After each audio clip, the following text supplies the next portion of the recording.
that not right? Welcome into the High Noon Rant. I am Pugs Moran. We do this every Monday through Friday, noon until, whenever it ends. Typically, it's about 2 hours. It depends because it's performed in a stream of consciousness style. What is that? Hi, dog.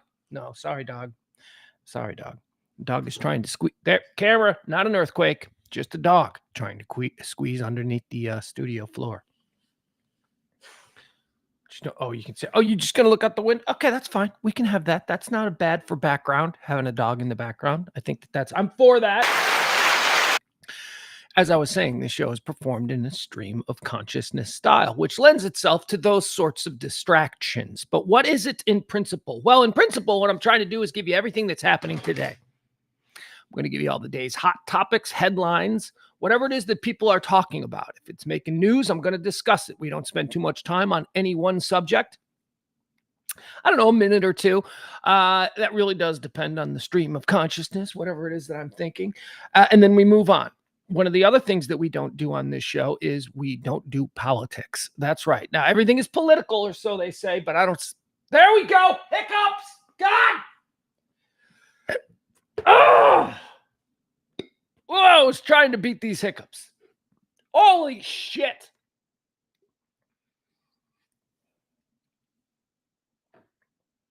Oh, that ain't gonna work.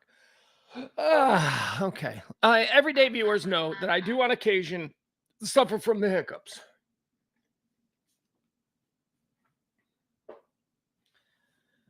They don't take over the entire show. There's no reason to end the show, but they're just real irritating, and it always happens here at the start of the show. Now, why does this happen? Because of the way I rant. This is a problem with my rants. You see, I start ranting. Again, back to the stream of consciousness thing. I start ranting, and my breathing rhythms get all disrupted because you have to understand that for like the 5 or 6 hours that I've been awake so far today, woke up very early today, the 5 or 6 hours that I've been awake today, I haven't spoken to anyone other than, intermittent dog chatter, like, good girl, that kind of thing. That's basically all I've said all day. And then I sit down here at noon and it's blah, blah, blah. And then my breathing goes, whoa, hiccups. This is different. And see, now the hiccups are gone. Beat them. And those of you who tune into this show every day, that's how I beat the hiccups. I just start ranting, and we stomp them down. All right, what was I saying? All right, this show is done in 4 quarters. We give you all the day's news, headlines, and all that stuff. I break it down 4 different quarters, 4 segments, if you will. The first quarter we call antecedently on this day. What is that? Well, that's everything that has happened on this day in history. Not everything. That'd be crazy. A lot of stuff has happened on this day throughout time immemorial, as Tony Soprano might say. But I cherry pick. I cherry pick things that I think I can riff on a little bit. And things I think, most importantly, that might be of some interest to you, my friends, who gather here each and every day at noon for the High Noon Rant. Quarter 2 is birthdays. You know what that is. Quarter 3 is deads. These are people who died on this day. Notable quotables. People of note who have passed away on this day. We discuss their lives.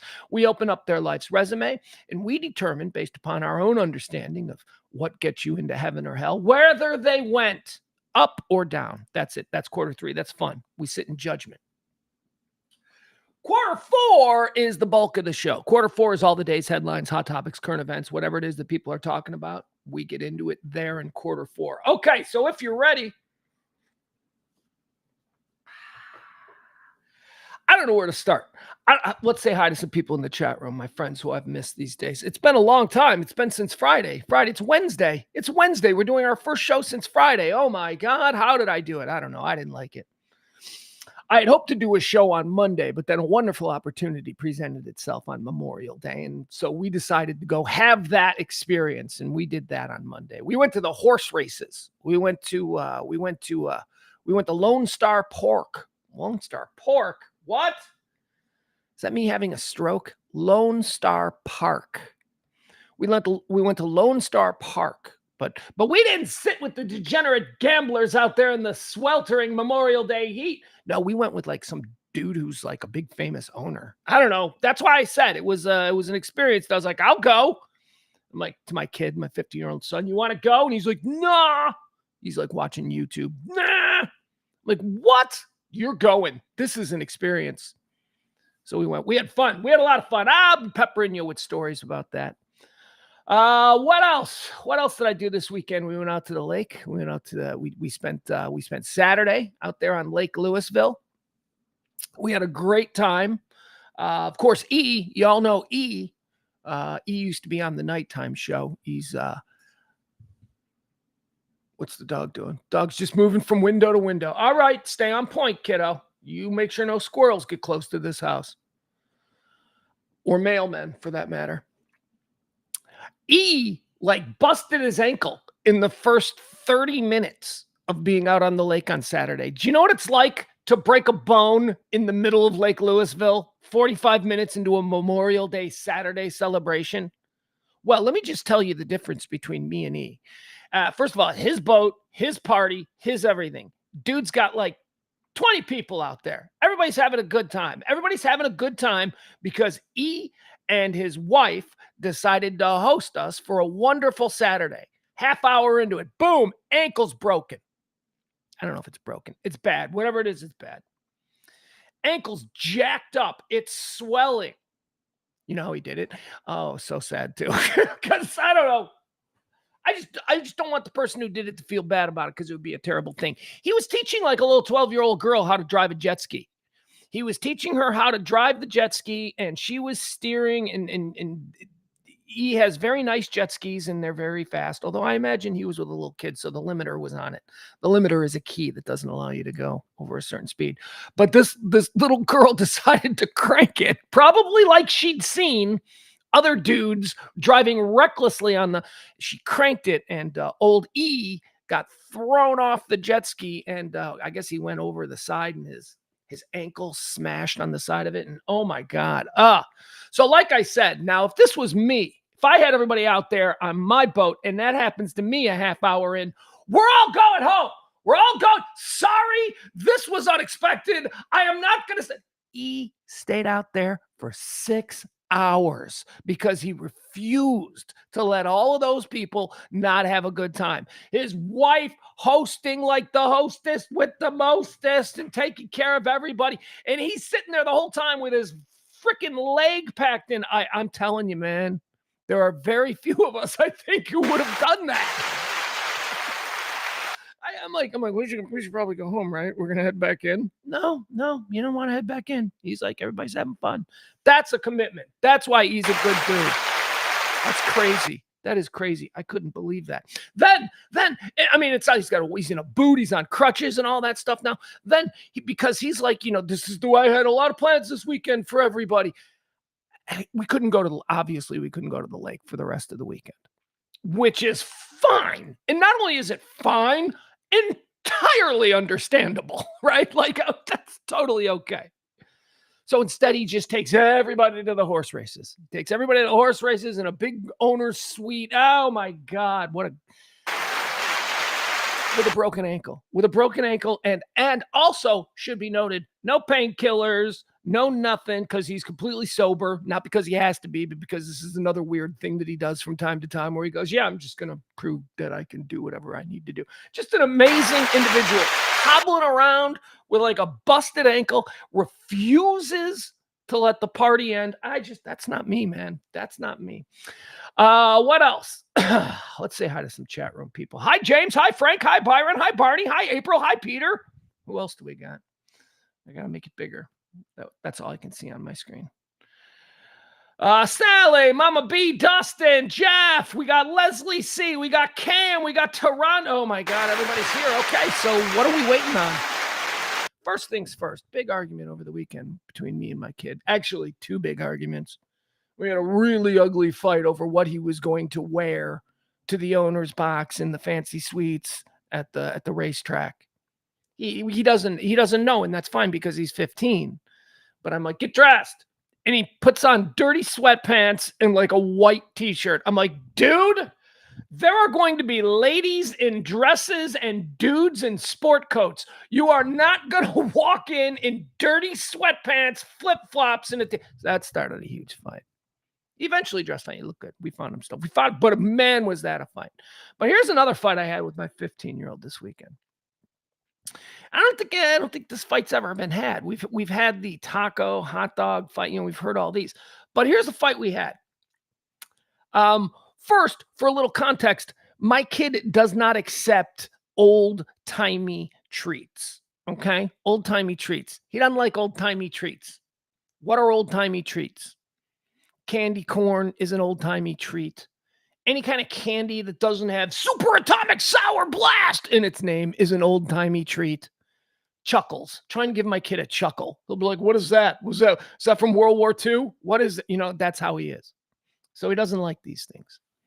Actually, that's not true because he has had to have them. And then he's been like, no, it's pretty good. But, just based on his own code, he does not accept willingly what he terms old-timey treats. Another great example of that is that we were waiting in line at an ice cream place in Chicago called Rainbow Cone. It's freaking legendary. It is the best handmade, hand-picked, all-time ice cream you will ever have. Literally, it's only open like 3 months a year, and there are lines around the block, and we're waiting in line for it, and this kid is throwing a tantrum because it's not frozen yogurt. That's what he wanted, frozen yogurt. This was old people stuff. This was old-timey stuff he didn't want, and he ended up having it, and he's like, that is the best. And now it's like, I want you to get that sent to me in Plano. Can they ship that? Because now he likes it. Rainbow Cone's fantastic, but he wanted frozen yogurt. Anyway, and then we couldn't find frozen yogurt, so then he demanded a McDonald's sundae. And I'm like, dude, a McDonald's sundae versus a Rainbow Cone? Are you kidding me? What is wrong? Anyway, they learn. The kids, they grow up, they learn. But this weekend, it was about a treat that I had that I enjoy. That I was eating, and he goes, what's that? And I go, it's a Fig Newton. And he goes, what? And I go, it's a cookie. He goes, no, it's not. I go, yeah, it is. It's a Fig Newton. It's a cookie. So like, first of all, figs, what is that, from ancient Greece? Which I thought was really good because figs are from ancient Greece. I'm like, it's a Fig Newton. It's good. It's a cookie. Do you want one or not? I ain't eating that. Refused all weekend long. He refused to eat any Fig Newtons. Anyway, Fig Newtons apparently not a cookie and not delicious, which I push back on. I believe it is. Jeff Ballard says, to be fair, ain't nobody liking candy corn. I do. I love candy corn. I love candy corn. I love Peeps. You people are monsters. Candy corn is delicious. I don't even know what that is. It's just like, what is that flavor? It's like pure vanilla. What is that? I don't know. Whatever that flavor is, whatever that pure sugar flavor of candy corn is, it's delicious. And guess what? There are millions of us out here who will fight to the death to defend the honor of candy corn. And you know how I know this? Because they keep making it, asshole. What? I'm the only guy that likes candy corn? Not liking candy corn is like thinking that Die Hard is a Christmas movie. It is. And it's just a couple steps away from thinking JFK Jr. is still alive. Candy corn is fine. Stop it. Candy corn is fine. Die Hard is not a Christmas movie. Creed is not, or Nickelback is not the worst band in the world that has ever been. Stop it. Stop it with your cute little programmed hatreds. Candy corn's awesome. Peeps are good too. Peeps are really good. Peeps are really good in the microwave when you pour some Hershey's chocolate syrup over them in a cup. Oh, did I just give you a hack? I might have. That's good. But only for like 20 seconds. You don't want them in there much longer. You just want it gooey and chocolatey. That's very good. I'm not going to argue with you. I'm not going to argue with you people in the chat room. Oh, by the way, it should be noted, this show, as we all know, we are coming up on Pledge Week. It's not now. You know how I like to put that off because I hate doing it. This show runs on your tips, your contributions. It's been doing it for 3 years. If you want to drop a little something, please do. I'll leave the Venmo and the Cash App up every day. The big tipper of the day, they receive themselves the title of executive producer. It's not even honorary. You really are. Today, that's Tracy D. Here's why it's Tracy D. We're backed up. We're backed up because we took Monday off. We took Tuesday off. So we're a little bit backed up. Thank you so much, Tracy D, for your continued support. Hold on. What's happening? Holy cow. Thank you, Tracy. I didn't mean to interrupt my praise of you as today's executive producer. We got a situation here, folks. And I got to use my monkey feet to fix it. A cord has come undone. Luckily, I have really, really strong toe talents.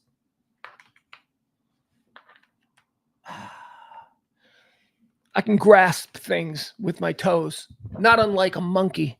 I can pick things up. Now, I'm too fat and but if I did yoga and I could bring my foot all the way up to my face, I could probably eat. I've often said that if I didn't have use of my arms with my toe talent, I could probably be one of those dudes who plays guitar with their feet and blows people away. I could probably do that. If I ever had to really focus my toe talents on, I bet I could. I mean, I can't, but if I tried, I bet I could. All right. So thank you so much, Tracy D. If you want to be tomorrow's executive producer, you can jump on in and drop a little something to help support the show. We didn't do a show yesterday because, again, the ramp up, right? Hey, would you get started with the show already? Well, I feel like we need to do some framing of what's happening here. Yesterday, there was no show because all of us, to some extent or another, we got bent over by Mother Nature, and she took one to us in the very early hours of Tuesday morning. And by very early hours, I mean my 15-year-old son and I were awoken from our slumber by the sound at 4:55 a.m. or something of tornado sirens here in Highland Park, Park Cities, SMU campus, wherever it is we are. I'm not even entirely sure what this is. Tornado sirens at 5 a.m. And apparently there's one right next to us. Apparently there was one, we're right off the corner. Apparently our corner has a siren somewhere on one of those light poles because it was loud. Didn't need an alarm clock. And here's the weird thing. I tell you guys, I fall asleep. I watch on YouTube. I watch these thunderstorm channels to fall asleep. It's just a continual live stream of thunder sounds and lightning and all that. You can choose any number of screen options if you want to look at, thunderstorm on the coast of, Malibu, you can do that. Or if you just want to black screen, and I do black screen.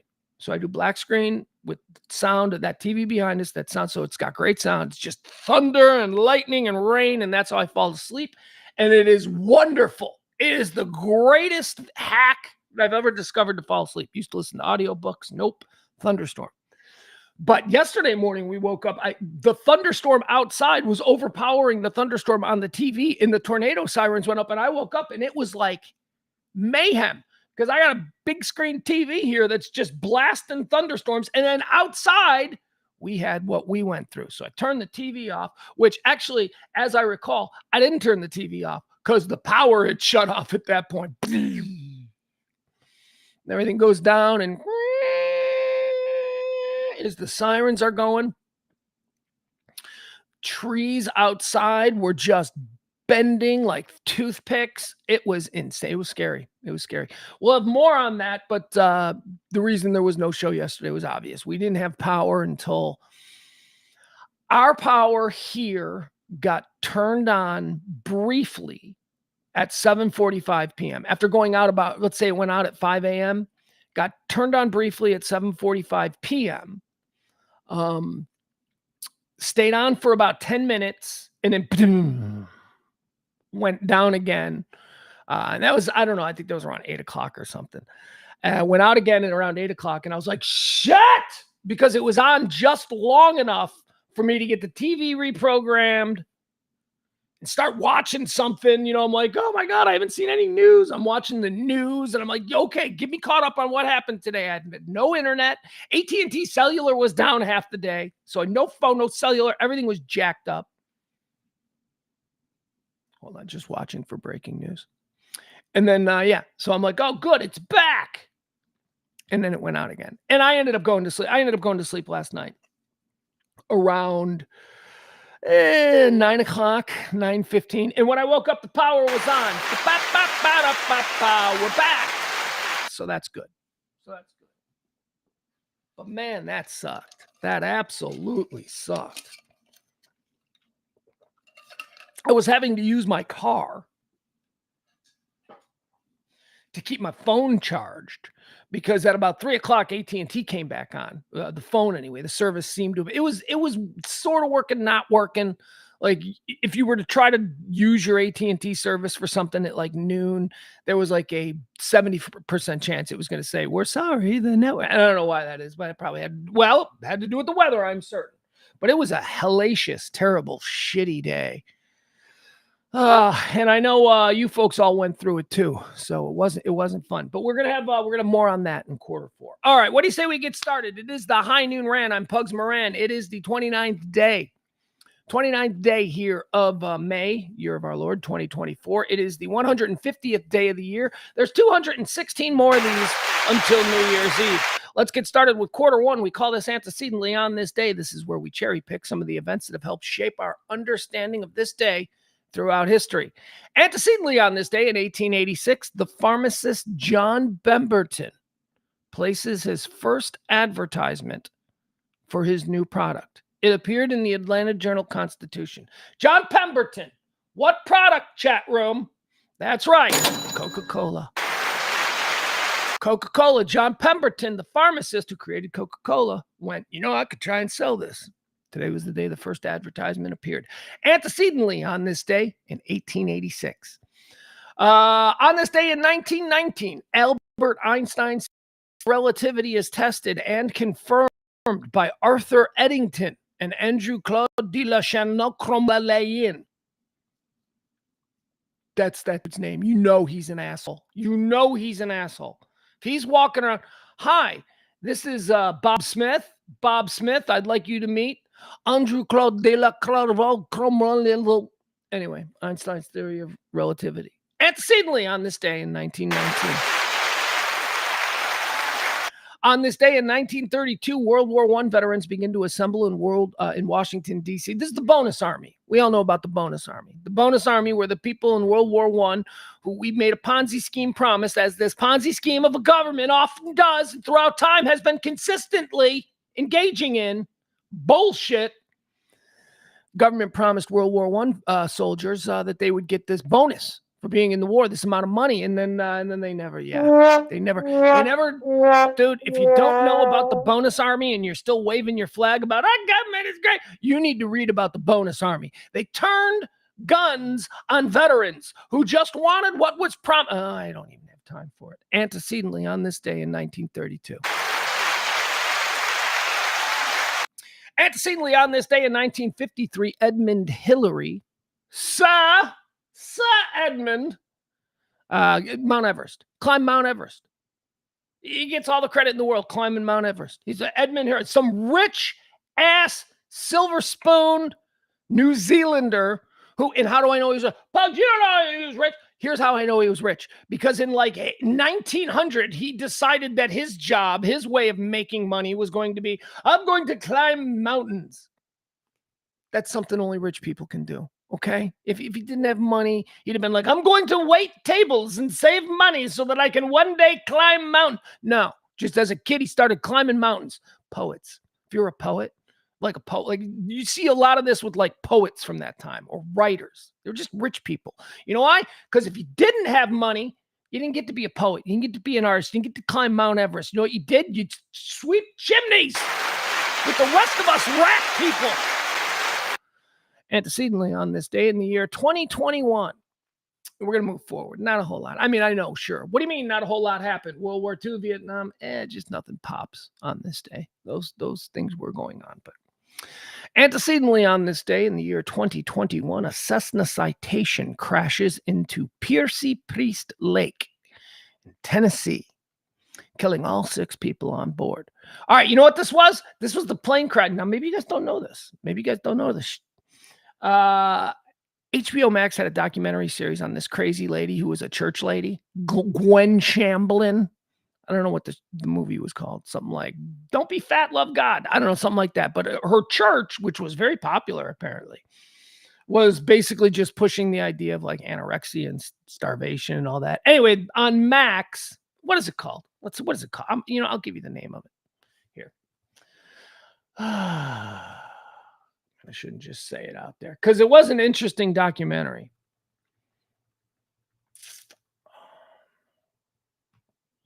Here.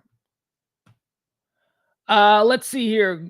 Gwen Shamblin was the founder of the Remnant Fellowship cult. Oh, historically, we're calling it a cult. Good. She was the founder of the Christian Diet Program, the Weight Down Workshop, and an American author. She is the subject of the 2021 HBO Max docuseries, The Way Down, God, Greed, and the Cult of Gwen Shamblin. Anyway, she died on this day in a plane crash. Let me show you this lady. Let me look, man, I don't know what to say. I don't know what to say other than do you have to look like a fucking nut? Do you have to look weird in order to be a cult leader? Because I really want to be a cult leader, and I'm willing to do a whole bunch of things. Look at this chick. And by the way, she's not necessarily, I guess, a full-blown Christian cult leader. It was all based in, Jesus wants you skinny. Whoa! Look at this chick. What is going? All right, today was the day that the plane carrying Gwen Shamblin went down. There you go. Very sad. All right, antecedently on this day is now in the books. Let's talk about birthdays. They say it's their birthday. These are people who claim it's their birthday. I'm going to open the button. I'm going to get a little sexy for you. Sometimes I go a little tight, a little high and tight when I'm feeling a bit, but now I'm feeling a little loose. So I'm going to give you a little. Birthdays. Born on this day in 1903, one of the great frauds of all time. There is no logical reason for me to have the amount of hate that I have for this person, but I do. You want to call it jealousy? Okay, that's fine. It's probably jealousy, but it really there's nothing that I can do about it. Just he was from a different time. What is it that I say about people? A lot of the people who are icons of early Hollywood or TV or whatever, what is it that I say about them? They don't have more talent. It's not that they're so greatly. It's that they were standing by a camera when somebody said, we need somebody to stand in front of the camera. Because there was only like 5 people willing or wanting to stand in front of a camera back then. Now, I mean, come on. Influencers, TikTok, just look, everybody wants to be in front of a camera now. But back then it was easy. Back then there was just nothing but jobs. Jobs opening up everywhere. Hey, who wants to host a nationwide TV show? Nobody? Nobody? Hey, I got a cousin who might want to do it. Call your cousin. Get him down here. See if he wants to host a TV show. And like, that's how like we got our Milton Berles and our Jack Bennies. And mostly this guy, born on this day in 1903, Bob freaking Hope. Bob the fraud. Oh, what did he do? Bob Hope is an icon of American Hollywood. Really? Tell me, what did he do? What did Bob Hope do that was so good? Was he an actor? Nah. Did movies, but was he an actor? Nah. Was he a comedian? He told jokes entirely written by other people. So is he a comedian? No, not really. Dancer? He danced. His partner was Fred Astaire? Bob Hope. Was it Fred Astaire and Bob Hope? Wasn't that it? His partner was freaking super talented as it. Bob, not so much. What did he do? You know what he was? He was a master of ceremonies. He was a guy who got up first with a microphone and said, who wants to meet people with talent? And then he'd bring people with talent out. And he'd go, remember my name, I'm Bob Hope. Bob Hope had no talent. He had no talent. He had all the money in the world. When that dude died, he was one of the wealthiest men in the country. He was the largest single landowner of California. He just bought up land in the 1930s and 40s for doing what? I don't know. Again, I don't hate Bob Hope. He seemed like an all right guy, but I question, what did you have in you? What special thing did you have that made you Bob Hope? And the answer is nothing. Nothing.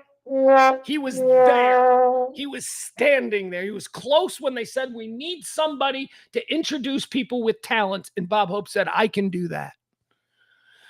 Born on this day in 1903. Happy birthday, Bob Hope. Born on this day in 1917, John F. Kennedy. John Fitzgerald Kennedy. Oh, my God. John F. Kennedy. 35th president of the United States. I got nothing. He's, he's Irish Catholic, meant a lot. Meant a lot in my family, my upbringing, meant a lot to a lot of people. Here's the problem I have with people when they're like, yeah, Fitzgerald Kennedy was one of the greatest presidents. He was president for 3 years. In the 3 years he was there, he had essentially an obstruction. He couldn't do anything. His brother made waves. He made his brother attorney general, which could you imagine if someone tried to pull that shit off today? Imagine if Joe Biden was suddenly like, yeah, my brother Larry's going to take over the Justice Department. You can't do that. Kennedy did. Kennedy did a lot of things. Not bad. Not nothing that you would go, he was working against the interests of the United States. No, that Kennedy wasn't like that. But, they were rich boys. They were rich boys who had the run of this country, and we just got dazzled by a toothy smile and, eloquence, and freaked out when Richard Nixon got in front of America during the first televised debate and started flop sweating on live TV. Everybody went, ew. And that's how we got Kennedy. I don't think he was a good man. I don't think he was a bad man. I don't think he was a good president. I don't think he was a bad president. And I think he was an Irish American because of that. He's my guy. Isn't this interesting? John F. Kennedy, born on this day in 1917. You know who else was born on this day? Born on this day in 1955, presidential assassin John Hinckley. John Hinckley is a songwriter, great songwriter. So you think I'm kidding? Go look up his music. Those of you who've been with us long enough, you remember when we used to play John Hinckley music as our closing theme. Anyway, isn't that weird? John Hinckley shares a birthday with JFK. Do you think John Hinckley knew that growing up? Oh, I think he did. I think he did because he was born in 1955, which means that he would have been 8 years old when Kennedy was killed, which means he was a little kid having a birthday on the same day as the president of the United States. People told him. He knew. John Hinckley, the presidential assassin, knew his whole life that he shared this thing with Kennedy. Kennedy, of course, being assassinated. Hinckley would go on to assassinate or attempt to assassinate Reagan. I'm just saying, man. I'm just saying. Born on this day in 1956, LaToya Jackson. That's a train wreck of an individual, right? There was a period of time. Now, this changed, and y'all know because of, what people say about Michael Jackson now. But there was a period of time when you pretty much couldn't criticize Michael Jackson or Janet Jackson. They were like two of the biggest workhorses in Hollywood, the entertainment business. They were big. They were untouchable. They were huge. Like I said, that would change with Michael. We all know. But there was a time, is my point, when they were like, woo, untouchable. You know who wasn't? LaToya. LaToya Jackson was not untouchable. Couldn't go after Michael, couldn't go after Janet, but the Jackson name held some sway in entertainment circles, so they made LaToya a star. Not because, again, she had any talent or anything, which she probably did. She's a Jackson, I imagine, to some degree. They all had more talent than you and me. But, LaToya wasn't known for being a big talent, but she was known for other things, like being... They went after her, so I'm saying, happy birthday, Toya Jackson. Born on this day in 1961, come to her window. It's Melissa Etheridge's birthday. Come to my window. Melissa Etheridge is an interesting one because, I don't know that she gets credit for it in quite the way that others do. But Melissa Etheridge was lesbian when lesbian wasn't cool to be lesbian. Like, Melissa Etheridge came out in the 90s as lesbian. She's like, I'm a lesbian. And this was like at a time when Ellen lost her TV show. I think Katie Lang was another one who came out as lesbian.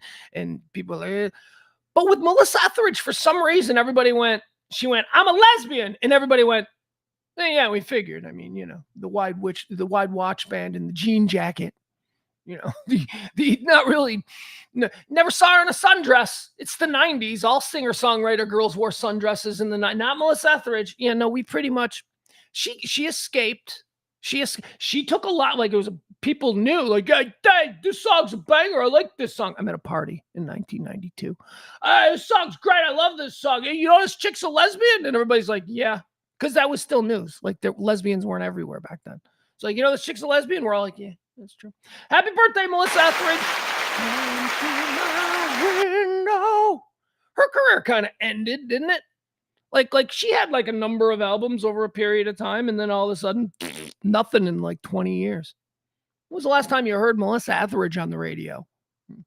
Born on this day in 1967. Here's someone that I listen to all the time. He's one of my all-time favorites. And he's in my list. Like if you were to go, Pugs, make a list of the most interesting and coolest rock stars, he'd be a top 5 for me. If I could have a rock star dinner where I just get like certain rock stars, well, David Lee Roth would be invited because I have questions. But this guy would also be there. This guy, happy birthday, born on this day in 1967, Noel Gallagher.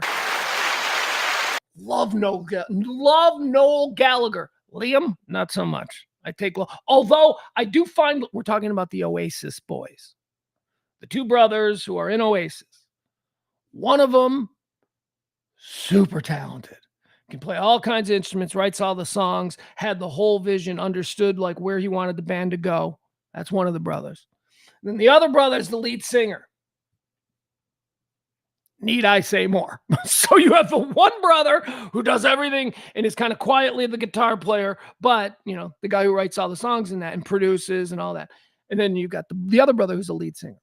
So that's Liam, right? Do I have this right? Because sometimes I get him confused. Anyway, the one who plays guitar, the one who's not the lead singer is the one I like, and I believe that's Noel, and today is his birthday. He's hysterical. They're both hysterical. They're both hysterical. And they live a life, oh my God, that you should be. I am so envious of the life that, let's talk about Noel Gallagher, okay? Let's talk about his life. First of all, in America, if he lived in your neighborhood, it'd be like, hey, that's the dude from Oasis's house. And it would be a big house and he'd be rich because Oasis in America is very big and they're rock stars and it'd be cool.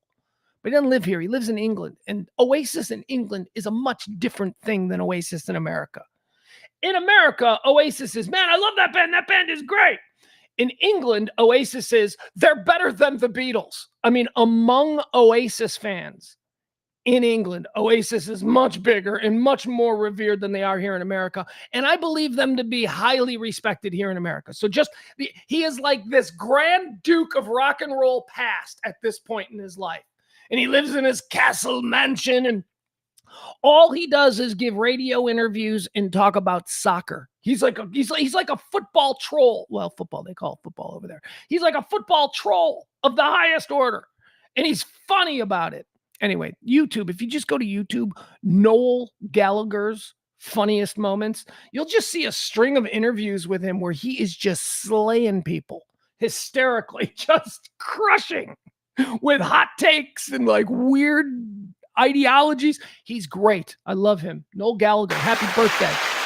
Unless you're Liam, because still, after all these years, I still am not sure. I think it's Noel, and here's how I remember, because I like Noel, and that's like Noel, and I like Christmas.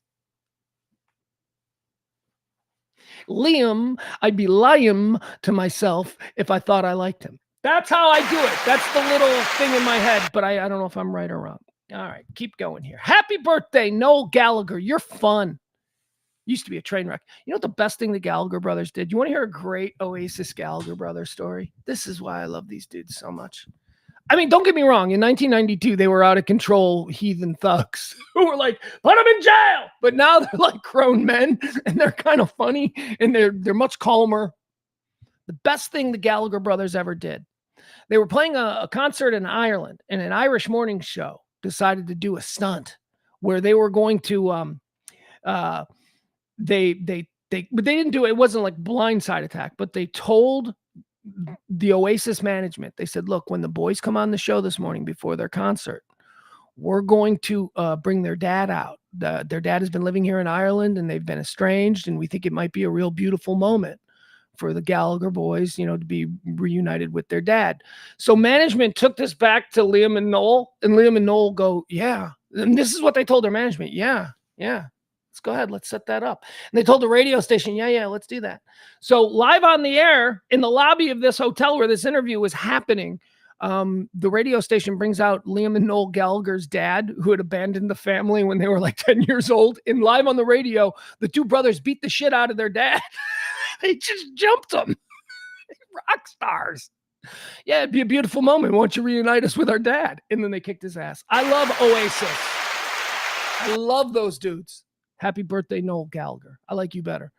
Born on this day in 1975. How about Mel B? I don't know what her deal is. She's a Spice Girl. Kind of the forgotten one. Was she hot? I don't even know. Let's be honest about the Spice Girls. There was only one hot one. There was only one hot Spice Girl. The rest of them were like, I mean, they were pretty girls. They're pretty girls, but let's not posh, right? Victoria Beckham was the one that you went, oh, okay, she's the prettiest. Well, that's kind of why she was named posh. Okay, she's the most beautiful of the Spice. The rest of them were all kind of like just like normal chicks that work at the Gap at the mall. You'd be like, that chick, she's okay. She's the hottest girl at the Gap, which is a good thing in suburban America, but not when you're the Spice Girls and it's supposed to be a whole bunch of Charlie's Angels up there. It wasn't. You know who's the hottest now, though? Seriously, because don't ever give up on a beautiful woman. They age differently. The Jerry Halliwell, who was what was she? Spicy Spice? I don't know what she was the redhead. She was always kind of like, she's kind of hot in a sloppy way. Like when I looked at the Spice Girls, I was like, she's kind of sloppy hot, the redhead. But no, not anymore. She's like elegant, sophisticated. She is aging properly. She is aging the way a pop star should. She looks amazing. She is sexy as hell. All right, moving on. There you go. Happy birthday, Mel B. I don't know what she looks like now. She hooked up with Eddie Murphy. I remember she was hooking up with Eddie Murphy, and I'm like, Eddie's only with her because she's a Spice Girl, because I'm telling you, Eddie could get far more beautiful women. I mean, she was pretty. She was like a 7.5. Okay. But you need your Spice Girls to all be 11.5s. Okay. They're Spice Girls. That's the whole point of it. You can't have 7s in the Spice Girls.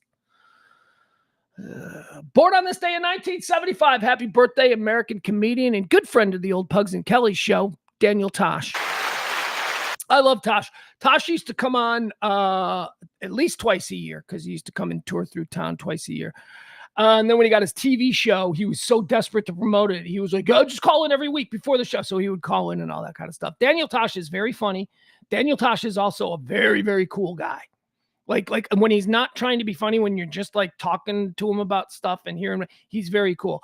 Let me tell you the first time I met Daniel Tosh. He came into the studio, and this was before the Tosh show, before Tosh.0 and all that. When he was headlining, so he was already a name in comedy. But he came into the show, and he was very tall, very handsome, which is off-putting for comedians, because you don't like your comedians to be handsome, because it's, pretty people can't be funny.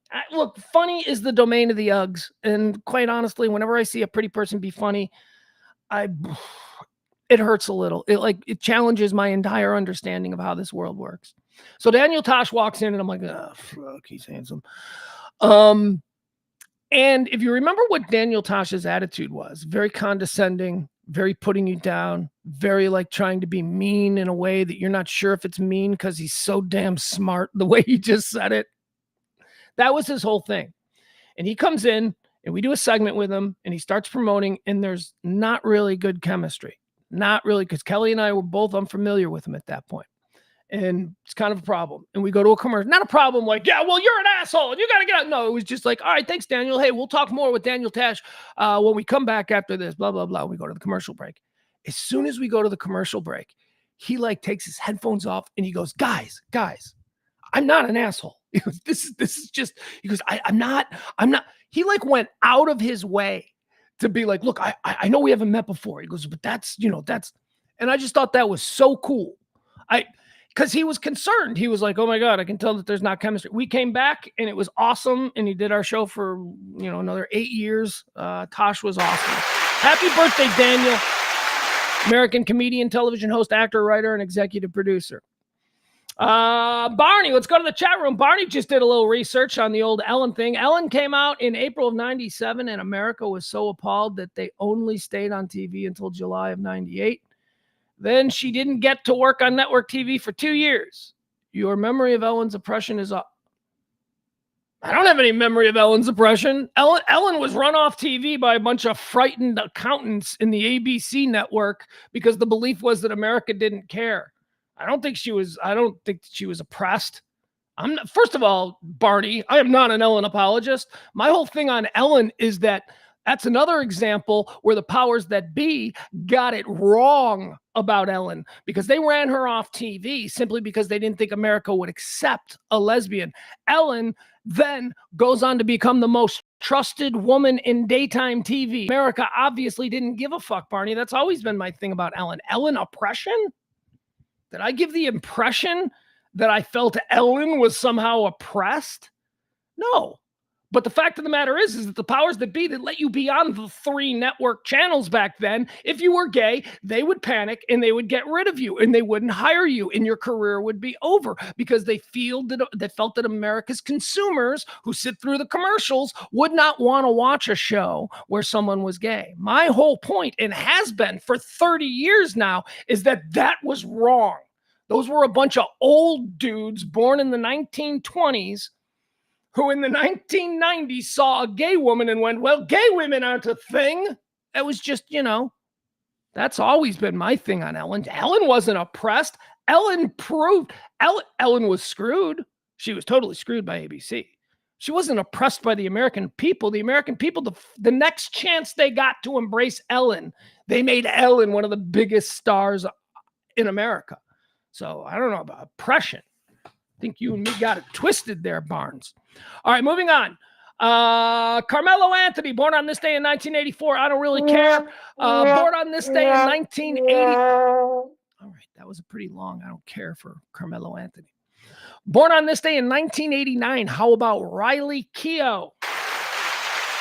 Riley Keough. I like her because I like Daisy Jones. Daisy Jones and the Six was her Amazon series. Riley Keough is Elvis's granddaughter. We talked about her last week, and we're going to talk about her again today because the Graceland debacle is trending yet again.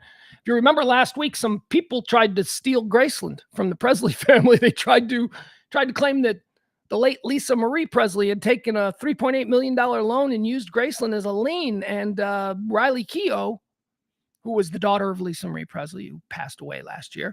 She's now in charge of Graceland. She's like, my mom didn't take any $3.8 million. She certainly wouldn't have used Graceland as collateral. So they fought it in court, and it turned out that was all a scam.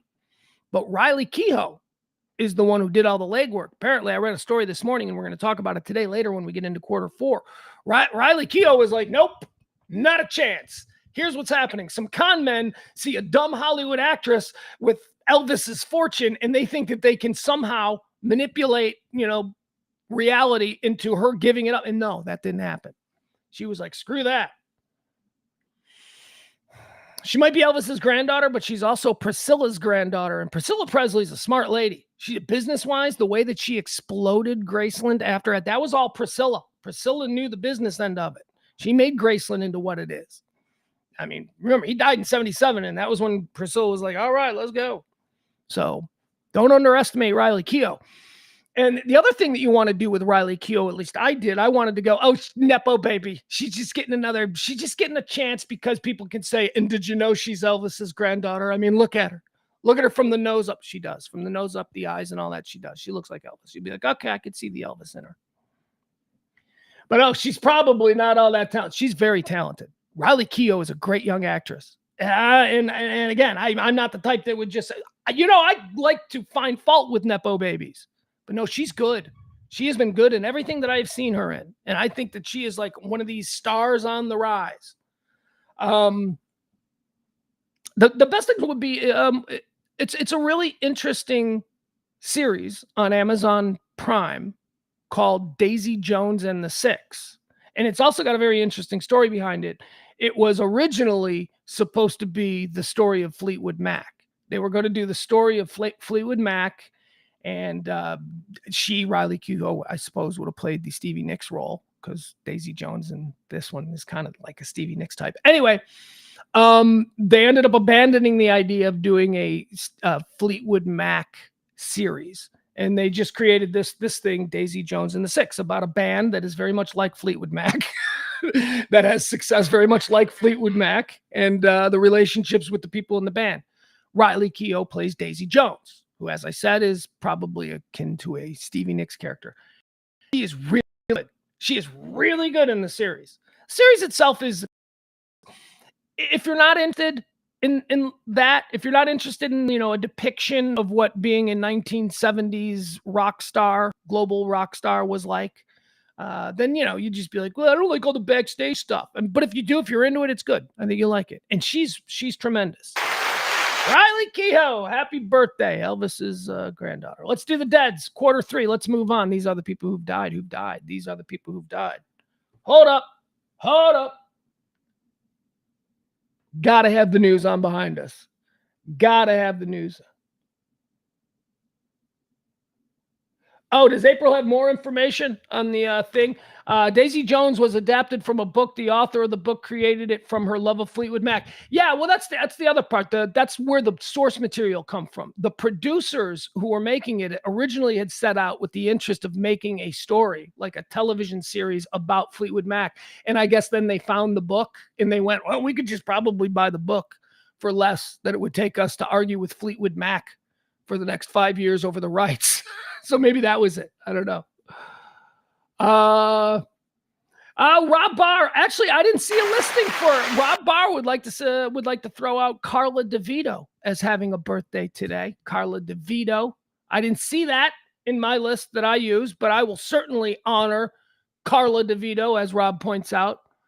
Mokina, Illinois. Southside.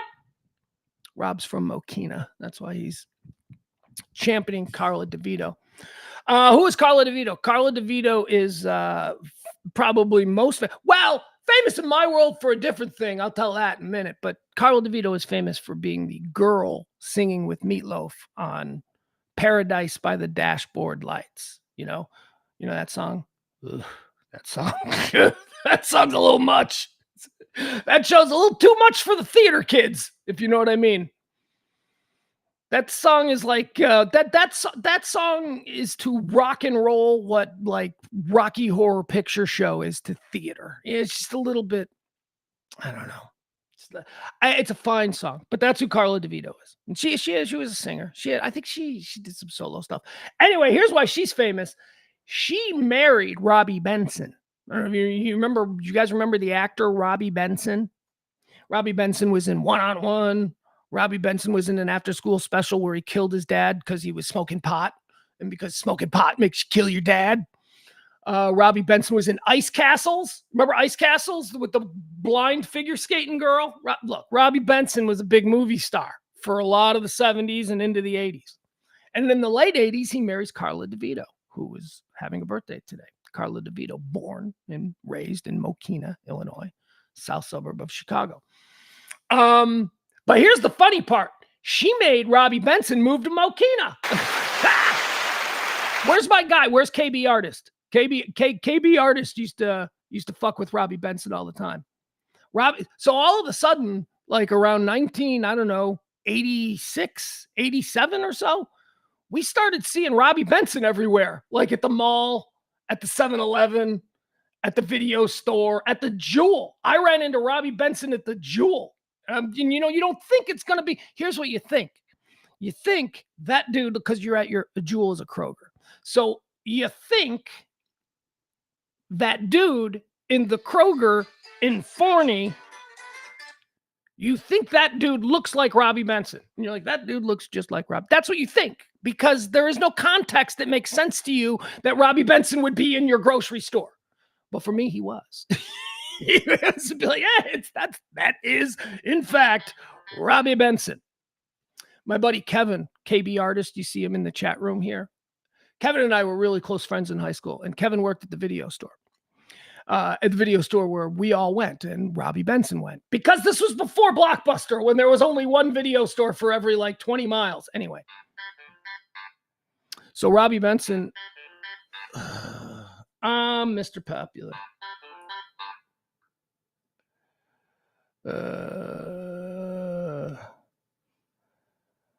James Parker, who we were going to talk about a little bit here later on the show. James Parker would like to remind everybody that I will be on WBAP today with him.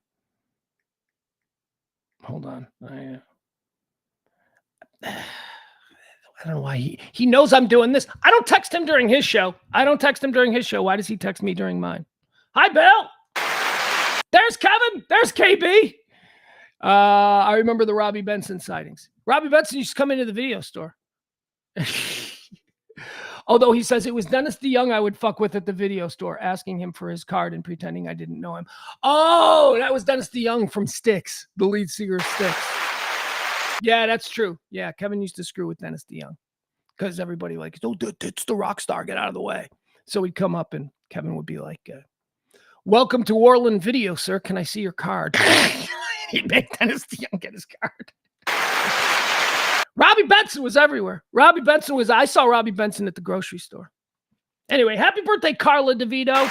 She married him and made him move to Mokina, which he couldn't have been happy about. Although Mokina is beautiful, just not, the Hollywood Hills, which is where I'm sure Robbie Benson was accustomed to laying his head at night.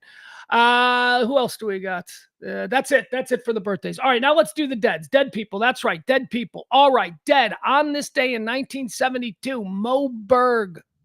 Mo Berg. Do you guys know who Mo Berg was? Oh my God. I first came to know Mo Berg in the early 1990s when I read a book called The Catcher is a Spy. Mo Berg was a professional baseball player. Mo Berg was a catcher. Wasn't very good. Well, better than you, better than me, because he made it to professional baseball. He made it to Major League Baseball for 14 years. So although he wasn't Yogi Berra or Campanella or any of the other greats of that era of catching, Mo Berg played in Major League Baseball at the highest levels for 14 years. Oh yeah, Mo Berg was also an active CIA agent. Yeah. His cover was playing baseball. He's like, hey, nobody would ever expect a dumb baseball player to be a nuclear codes expert trying to infiltrate China or whatever. No, Mo Berg is an interesting guy. They made a movie. It wasn't a great movie, but it was okay. The book is tremendous. The book is called The Catcher Was a Spy.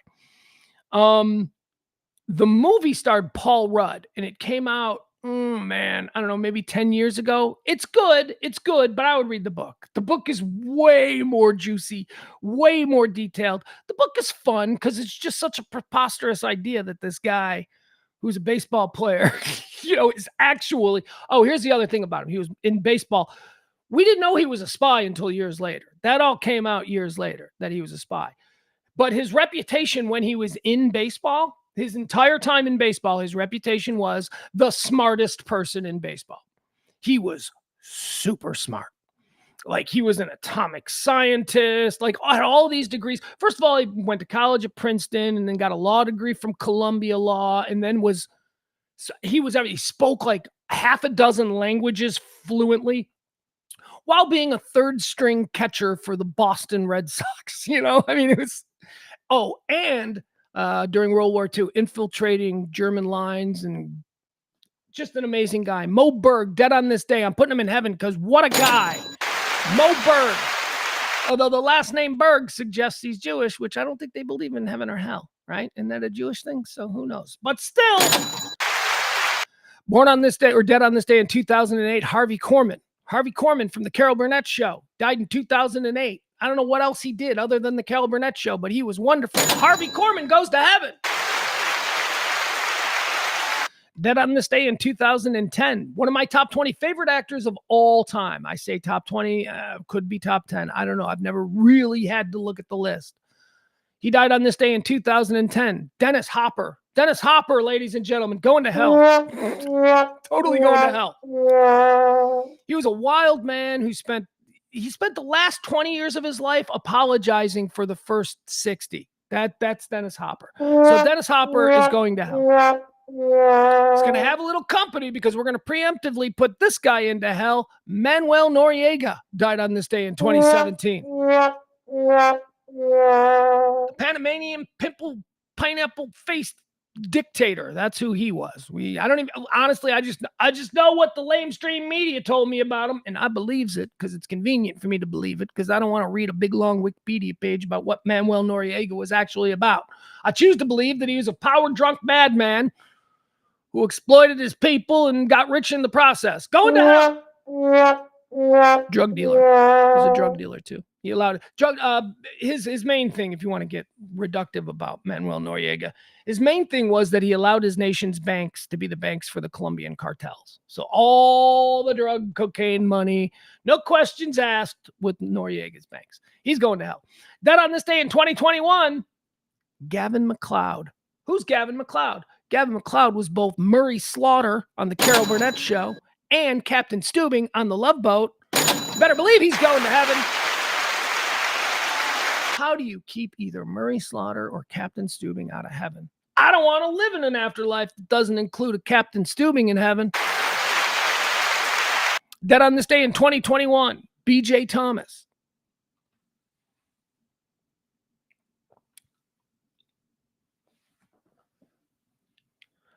I'm sure B.J. Thomas is a nice guy, but I'm putting him in hell.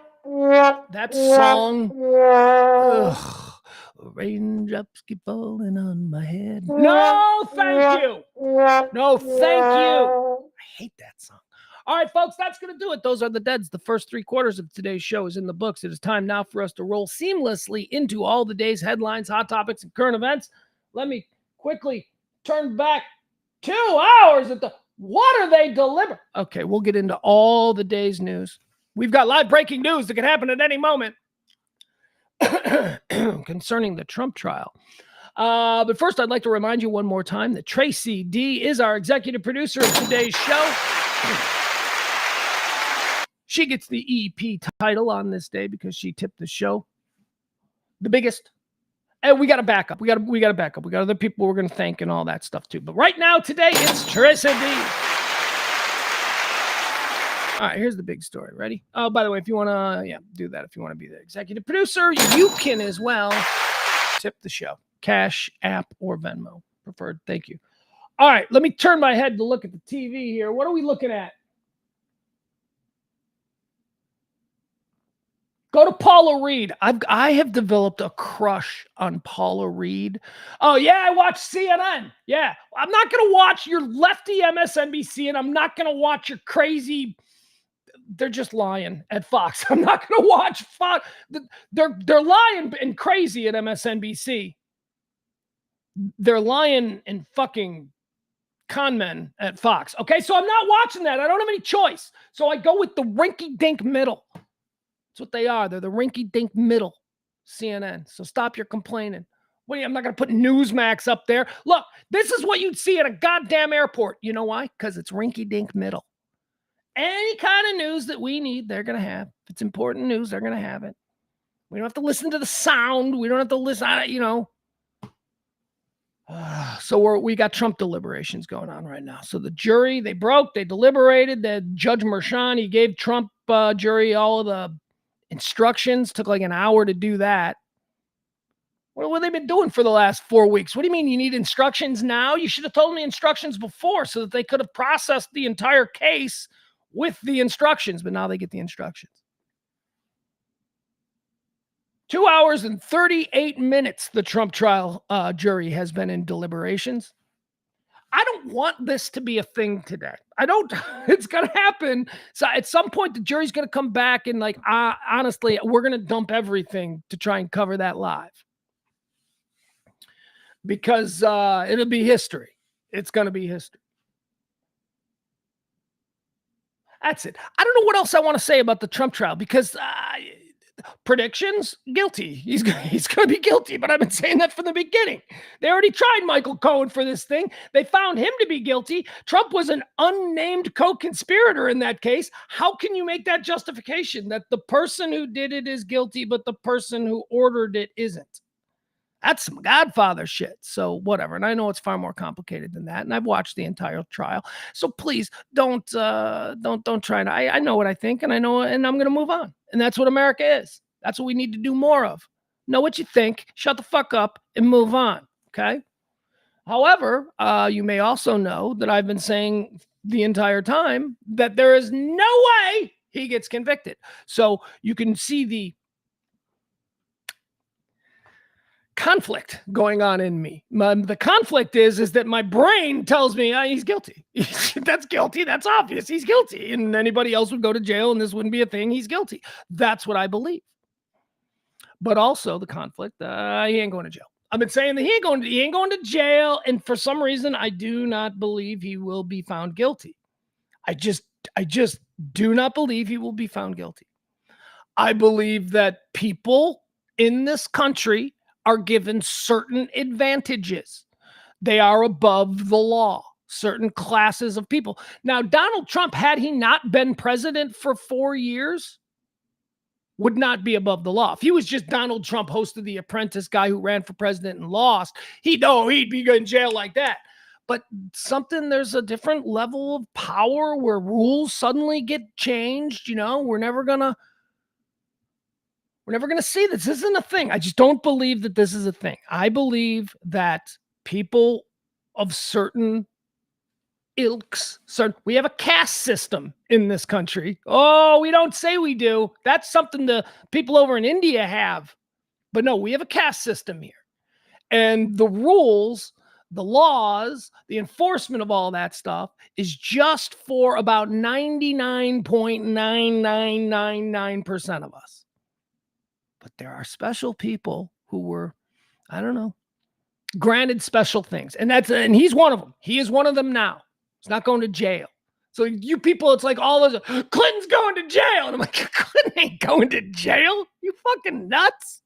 They ain't putting Bill Clinton in jail. This 20 years ago. They ain't putting Bill Clinton in jail. Some people are above it.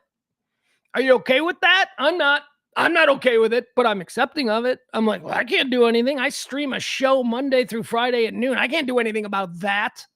It's just the way it is. So to all of you people who go around pretending like that ain't the case, justice will prevail. Oh, fuck you. Go back and start watching more legal shows on TV, because that's where that understanding comes from. The understanding that the justice system, and that justice prevails, and that, that's bullshit. That's because you watch Law and Order. That's because you watch David Kelly shows. No, the real world, bad guys skate all the time, and good people get fucked over. That's just the way it works in the real world. So, do I believe he's guilty? Shit, yeah. I believe this dude is guilty of everything that he is charged with, because he's just one of these guys that's like, we'll get away with it. That's just an attitude that a certain country club crowd in this country have about a lot of the stuff, That's why so many of those dudes end up in white-collar prison, because they think there is no way they're going to get caught, because they, unfortunately, have an inflated sense of their power. Remember, 99.999999 of us go down for these stupid, lazy, clumsy crimes. But then there's 1% that is allowed to trip over their dick and do things and get away with it. Nixon, you know how much shit Nixon did that nobody ever even looked into? They didn't, not because they didn't know there was something to see there. They just went, okay, that's enough. We don't want to take this any further because he's, after all, president of the United States. And what would that mean? And blah, blah, blah. It's not just president of the United States. It's other people. Weinstein's a good example of a guy who I imagine probably thought that he was in that 0.0001% of people who were above it all. He wasn't. They got him. 2 hours and 43 minutes. He's guilty as sin. Of course he did it. That's one of the, and by the way, you Trump supporters who are like, he isn't guilty. Oh, fuck you. One of the reasons that you like him is because he's such a fucking cad. That's what you like about him. You like that he probably did it. So just stop it. Stop being disingenuous with this nonsense. Yeah, we're also, stop it. Of course you think he did it. He was a businessman. There's a lot of people on the Trump side of things that think that businessmen should be able to get away with shit. They think, well, that's being a good businessman. You hear that a lot. Well, you're just indemnifying them to be able to do shit that fucks over you in the middle class. Why are you doing that? Oh, that's right. Because you one day have dreams of being with them. You're in the middle class, but you identify with them because hopes and dreams. Fuck you. I'm tired of people screwing over the middle class. We're all in this together. And as soon as we wisen up, then we can take this country back. But until we keep carrying water for the fucking elite class who just gets away with shit and then laughs at us about it. Do you think, this is I heard somebody say this weekend. They were nope, not going to go there. Not going to go there. Let's move on. Hi, Frankie.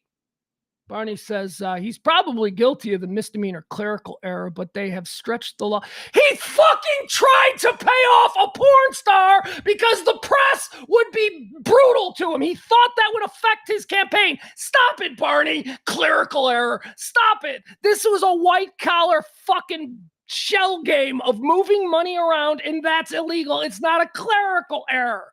He didn't murder anybody. He didn't rape children, but it is illegal. And when you keep carrying water for these motherfuckers who do this shit, you goddamn it, man. He's got to take the fucking ruler to the knuckles for this one.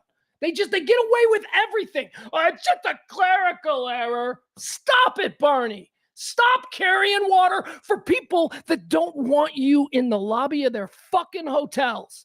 You, Barney, I love you, pal, but do you think if you walked into the Trump hotel, Trump would look at you and go, that's the kind of guy I want? He hates you people. He is a rich, silver spoon con man who, for some reason, has figured out a way to manipulate everybody into thinking he's just one of the guys. He's not. He's a fucking salesman. Now, I'll do Biden if you people feel I need to, but Biden's not the one on trial today, and Biden's not the one we're talking about today. And besides, he's probably asleep because it's 1:15 and he's absurdly old and out of his mind. What are we doing here? Trump trial. Get your clerical error. Al's like, whoa, what did I walk into? Talk radio, baby. That's what you fucking walked into. With F-bombs, because we're streaming. No, I mean, Jesus, man. We're going to get it. If you think this set me off, this set me off because of something we're going to talk about later. And this is where I want to throw my my support behind James Parker at WBAP 93.3. He did something yesterday that took me by surprise. And moves us into our next subject here. Let's talk about Robert De Niro, shall we? Let's talk about Robert De Niro. Robert De Niro, for some reason, inserted himself into this mess. He's been doing it a long time. He's an old man. He's got opinions. He says what he wants. Who the fuck cares? He's an actor. So he's anti-Trump. He's been anti-Trump for a long time. De Niro shows up yesterday for some unknown reason. What is he even doing? Shows up outside the Trump trial yesterday and said, he's a criminal, he's a con man. Okay, great. Why are you doing this? What is the whole point of this? So there you have it. That's what he did yesterday. A lot of people got mad at him. A lot of the lefties are like, whatever. It was uncalled for. It was unnecessary. And I have no understanding of who set it up. Is this a Biden campaign thing that they thought that this would be? Because it's really stupid. It's really, really unnecessary. Trot out an 85-year-old gangster actor to talk about, my opinion as a lawyer. You're not a fucking lawyer, De Niro. You're just a fucking actor. That's it. You're a celebrity. Ugh. Now, is it any worse than the cavalcade of goon squads that have been trotted out behind Trump? Come on, man. No, but it's selective, so we blame De Niro. De Niro has more star power than everybody who has been in the Trump caravan over these past few weeks, that's for sure. They're like, oh, you're going to trot out an endless supply of Kevin Sorbos, and we'll just drop one fucking De Niro bomb in there. And because that's the fact. And this is what James Parker did yesterday on 93.3 BAP, which I was prepared because I listened to him because I love him. He's my buddy. And like I said, I'll be on his show today. But I disagree with a lot of the takes that I hear, because all of the takes on that station, none of them are, they're all funneled through a lens of, this is what I have to talk about to keep getting paid. That's the problem with AM talk radio. Parker, though, showing a new breed of what's to come in the world of AM talk radio. Hopefully he could be at the forefront of it. He took that issue, the Robert De Niro issue, and he spun it in a way that was beautiful. It was non-political. It turned into non-divisive. What he went after was the argument that we heard from some of you Barney types Some of my Byrons out there. Hell, I don't know. You people are out there calling Robert De Niro a has-been? What? Do you people know? First of all, let's talk about this. Was James's attack on the subject, and I thought it was great. I thought it was great. James basically said the same thing I did. You got no right being out here. He's just a big dumb actor. But let's talk about you people who are now going around going, oh, that's all they can do is get some has-been actor out there. Do you guys know what a has-been is? And do you know who Robert De Niro is? Has-been. Are you the same people that are like going around with, Scott Baio and, Kid Rock and Kevin Sorbo, and you're calling De Niro a has-been? Let's talk about credibility. Please stop it. Stop it. You can attack Robert De Niro for any number of things, but to say that he's a has-been means that you are no longer relevant in your chosen profession or whatever field you have attained notoriety. You're no longer relevant. First of all, the fact that he showed up and the whole world started buzzing about him showing up proves that he is in fact relevant. He is still relevant. Also, has-been? What is he a has-been? Is he a has-been rodeo clown? Because he tried it one summer back in 1960. What is he a has-been? Oh, acting. Oh, he's a has-been in acting. So a has-been, what would that mean to you? What would a has-been in acting mean to you? That means a guy that used to be famous, but now nobody wants to work with him because he's irrelevant. Is that what you're saying? Dude was just nominated for Best Actor 4 months ago at the Academy Awards, which is, I'm sorry to inform you, pretty much the barometer of who is and who isn't relevant in Hollywood. He starred in a film 4 months ago that was nominated for Best Picture from Martin Scorsese. He's not a has-been. Okay, so stop it. If you people cannot control your anger at seeing some dumb fuck Hollywood actor say that the guy you voted for is a criminal, if your reaction to that after processing and the emotion comes out as that guy's not a good actor, you're a moron. Okay, you got to do better than that. Robert De Niro is probably one of the 5 greatest actors of the last 50 years, and I'm sorry that he doesn't like the same guy you voted for, but that doesn't change it. Doesn't make him suddenly.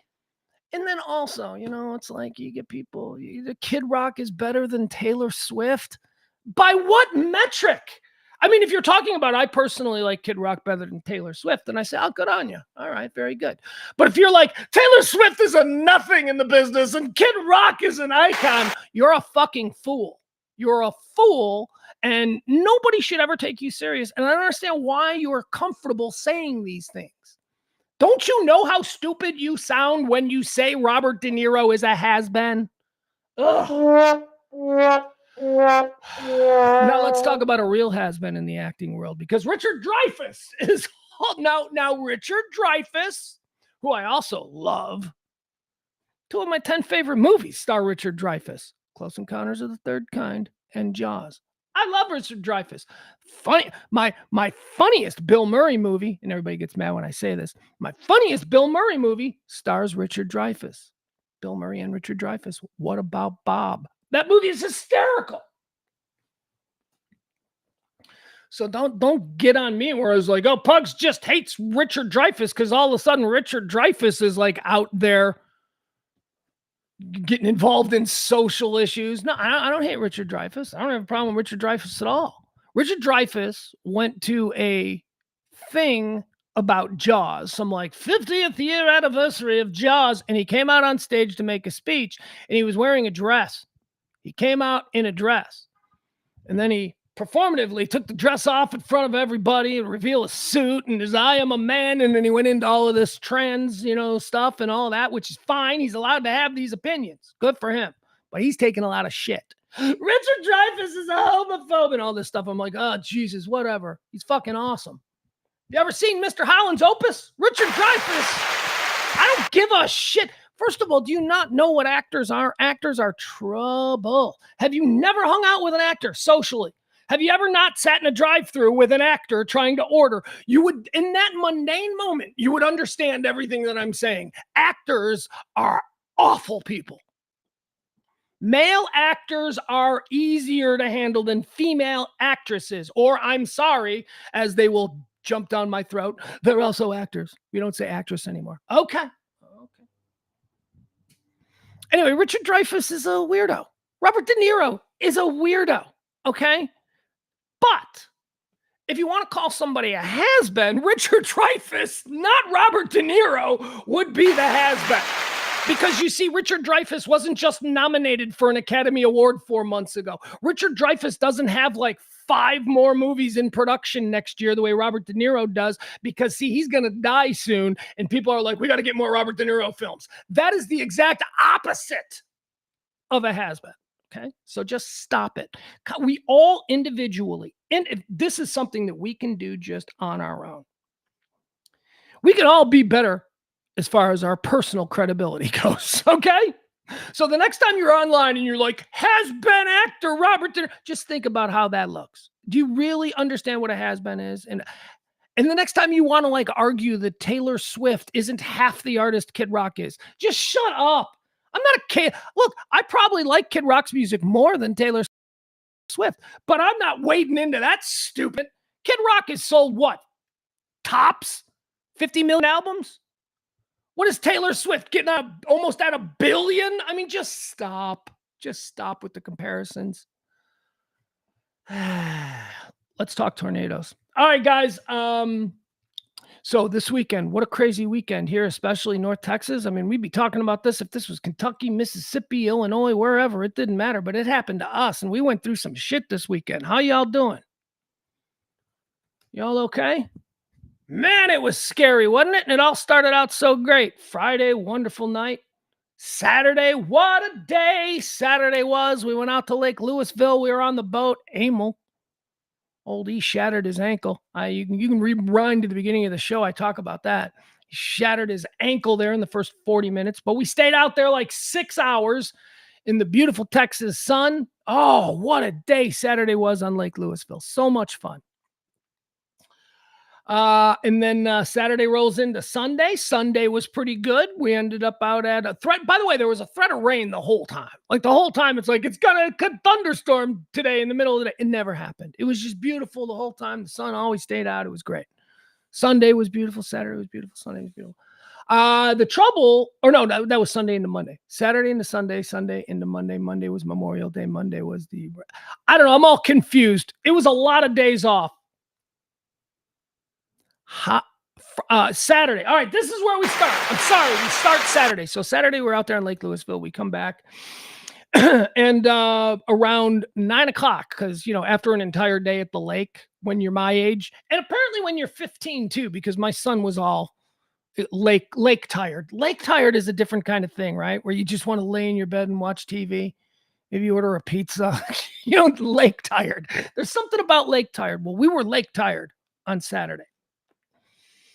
Still smelling of stale sunscreen, that old thing. Your sheets, your pillowcases smell like sunscreen. So around 9 o'clock, a line of thunderstorms, which turned into, out of nowhere, an incredibly serious tornadic situation occurred right here in North Texas, man. And I started watching it. My alarm started going off on the phone. And I started, I'm like, oh my God, this is happening. And then I see it's at Lake Ray Hubbard.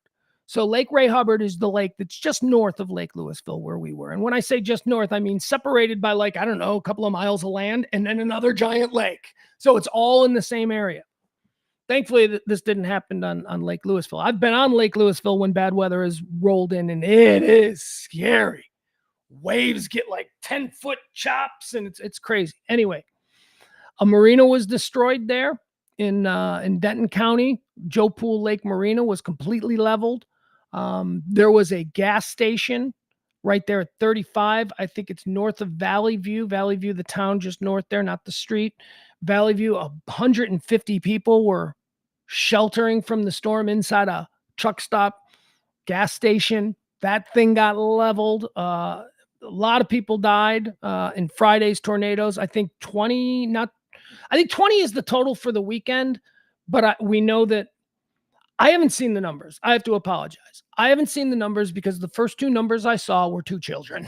And I went, okay, so I don't need a body count now to make this a really sad and tragic event that just happened here in North Texas on Saturday night. That was awful. Two children were the first two that were reported as dead. It moved all the way across, moving across like Frisco, Little Elm, further north, Salina, Anna. All of those places took crazy tornado damage and scares on Saturday night. Or Saturday evening. They go away, and then we get to Sunday. No, then we get. Wait, was that Saturday evening? I don't know. I'm so confused on days. So anyway, a couple of days go by, and then we're here, and we get what we experienced here in Dallas. Now, the stuff that happened, the North Texas stuff, I mean, North Texas in general has taken a beating the last 4 days with weather. But Dallas is North Texas. Dallas will be the capital of North Texas. But those tornadoes that came through Joe Pool Lake and came through Salina and Denton County and all that lost a bunch of people. Those didn't really affect Dallas, like the city of Dallas.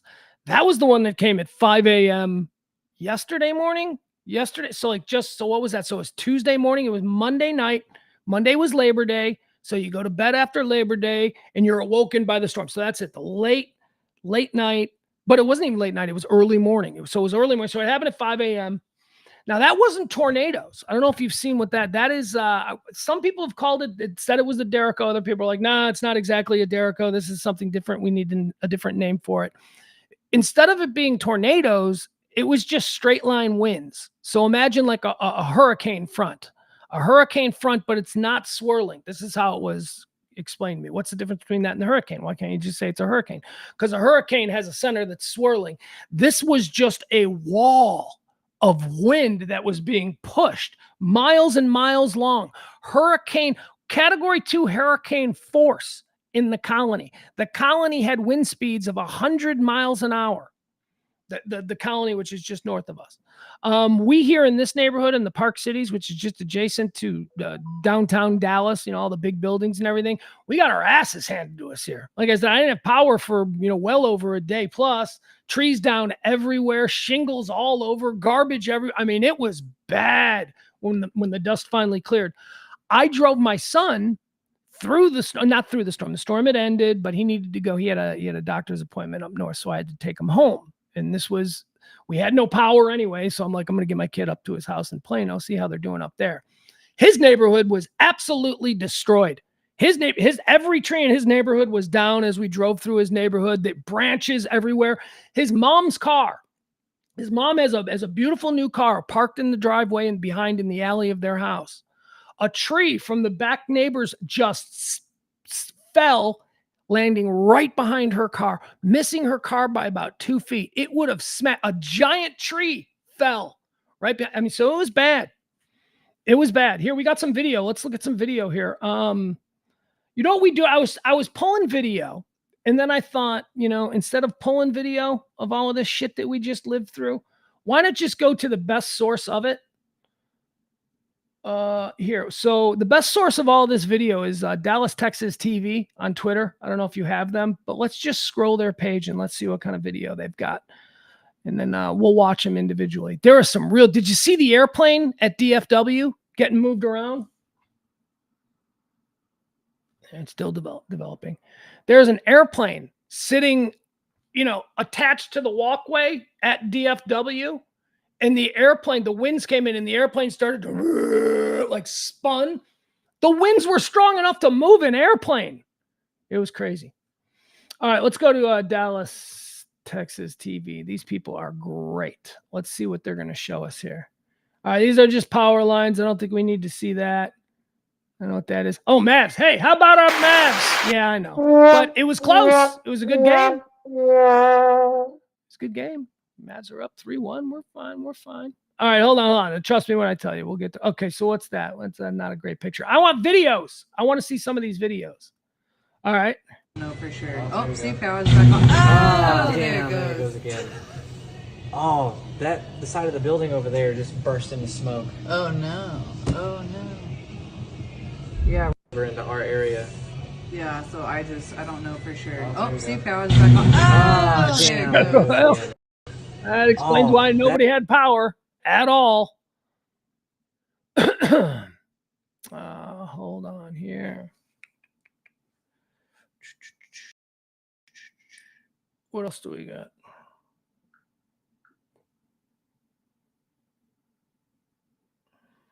Hold on. I'm sorry.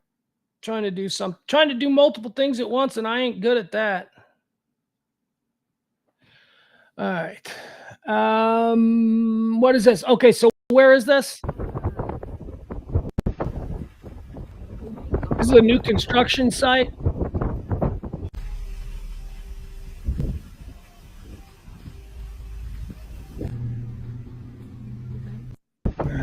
No, it's out here. There. Oh, here's the airplane. Check this shit out. Okay, so that's at like 5 a.m. That's when it was really moving through the area. This is DFW. Look at that. That's the wind spinning that airplane. How does that happen? Jeez, man. Good Lord. That is a... I can tell you this. I've never lived through a storm like that before. I've been in tornadoes. I've had to hide in basements while houses in the neighborhood got taken out or the roofs are gone from tornadoes. Those were very scary. That situation at 5 a.m. being woken up at 5 a.m. yesterday by tornado sirens, by just the sounds outside. You couldn't see anything. You could see the rain coming, but it was almost like looking out the window. We were in an aquarium. Like it was just, the water was so thick and so consistent, and it was going in a direction that it made it look like the whole window was just filled with water. It was just, I'm looking out into this giant, it was not cool. All right, here's some flooding. This is 6:35. Holy shit!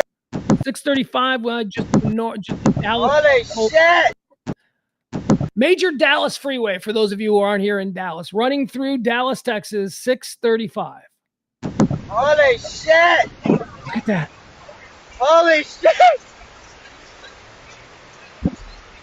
Oh my god!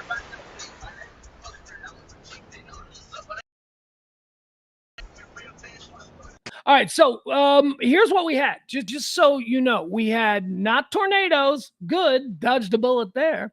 Instead, we had hurricane force straight line winds of 80 plus miles an hour. We had massive flooding because of the amount of water that came down in such a short period of time, power outages and all that, but also hail, crazy hail. Oh, these are more things exploding. These are more power lines going. Oh, did we get any good hail ones? Oh, so this is, I like this. Okay, so this video here, this is how I woke up downtown Dallas. This is how downtown Dallas woke up 5 a.m.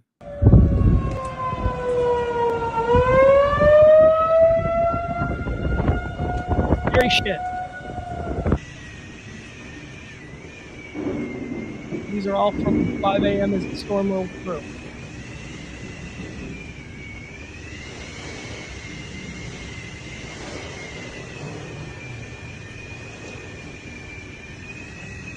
Chuckles.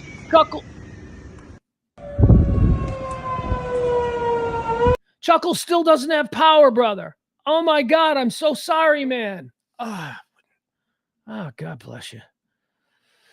This crazy Texas power. Okay, so this is a Walmart. I don't know where this is. North Texas, but this is another. This is the hail now. When the hail came, this is a Walmart in North Texas. I don't know where it is. Probably off the tollway or something. Walmart. The hail is coming through the ceiling. That's how big and heavy the hail was. These are people inside a Walmart. Oh my God. All sides hail coming through ceiling of Walmart.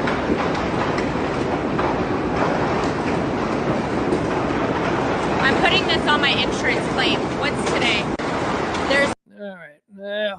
Holy cow. Then we had the problem with hail on the roads. So this is something that's, I don't know if this is a normal thing that we do here in Texas, because I've never been stuck out on the roads when giant golf ball sized hail starts falling from the sky. But apparently everybody parked under the freeways all stopped. Nobody could move because the first people to find an overpass just shut the highway down by stopping under the overpass? Are you fucking kidding me? First of all, if you want to use the overpass, you move over to the side, okay? And once there's no more room there, you go looking for the next overpass. You don't just stop in the center lane and go, we're stopping here, because you're backing people up for miles who are now just getting absolutely pummeled. They're sitting still, or at least maybe if they were still moving, they'd have a chance. This is some bullshit, selfish, asshole decisions. You can't do this. Not only, it's so dangerous. This is what they did. There's the hail coming down in one direction. There's nobody there. And that's why the police decided to stop.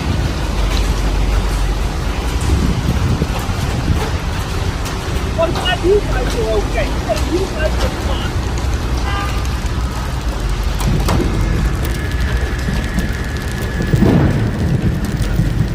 The hail was crazy. I can't believe my car survived. The first thing I did is I went out there and I looked for I'm like, oh, do I have hail damage all over my car? No, it's pretty good. Anyway, there you go. We went through some shit, people, and apparently we got more coming. Is that what they keep threatening us with? Doesn't matter. They're always wrong. They're always wrong. Whatever it says on the app is going to happen. The exact opposite is going to happen, because ain't nobody saw this thing coming at 5 a.m. Nobody saw the thing on Friday. Oh, no, they're talking about that being a miracle. The Friday Denton County tornadoes, that's a very rare occurrence where it just came out of nowhere and we didn't see it. Yeah, but for the last couple of days, you've been like, it's going to thunderstorm all day, and then it doesn't thunderstorm. You are always wrong, weather people. You are always wrong, and then you always miss the big bad stuff. The really big bad stuff, you fucking miss it every time. Nobody was saying we've got a situation here. We're all smart scientist types, and we're looking at the situation in North Texas, and there's a situation where you could get the environment is right to produce some tornadoes. Nobody said that.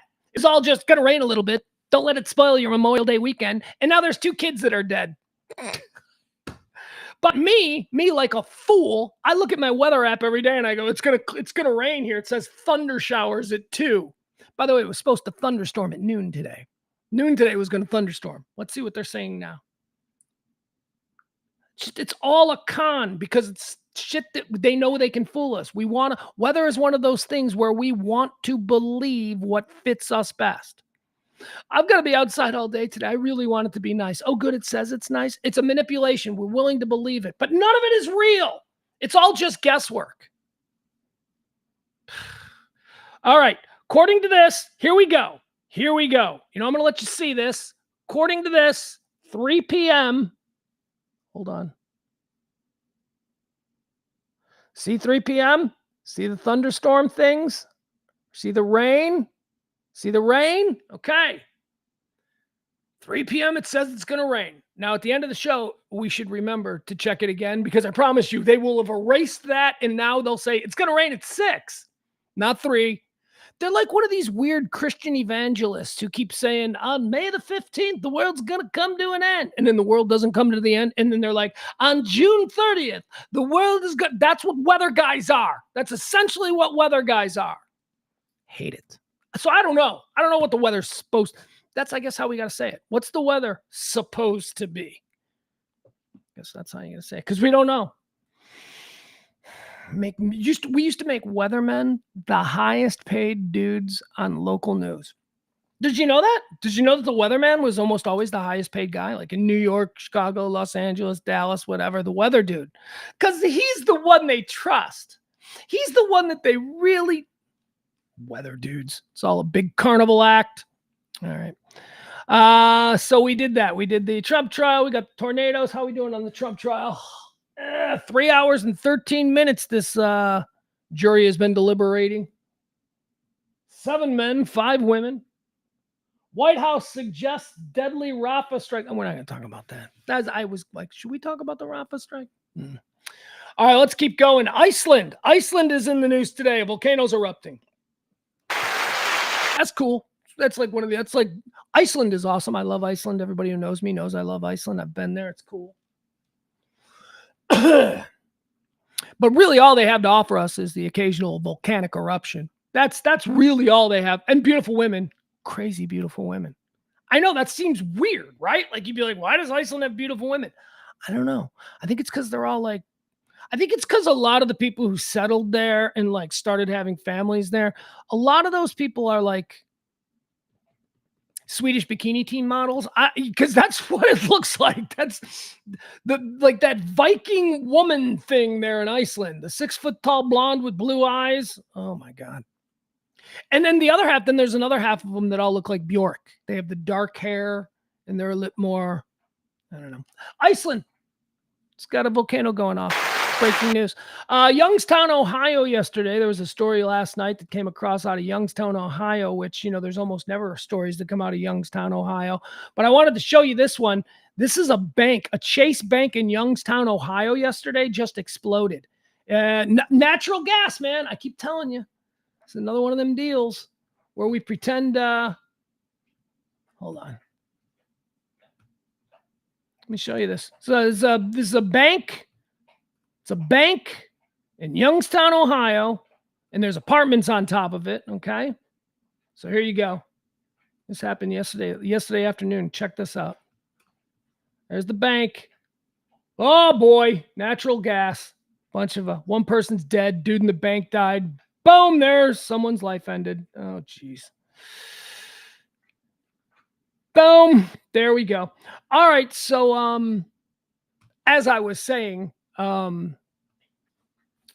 we're idiots. We are absolute idiots. The natural gas being pumped into our homes.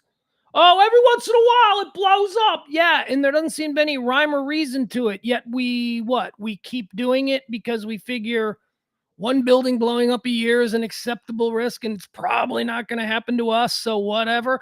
Why are we still doing this? Buildings blow up because of natural gas all the time. Like 20 years ago, I remember a smart person was on TV talking about how did we get rope-a-doped into this kind of natural gas being piped directly into homes when there were probably better ways to do it.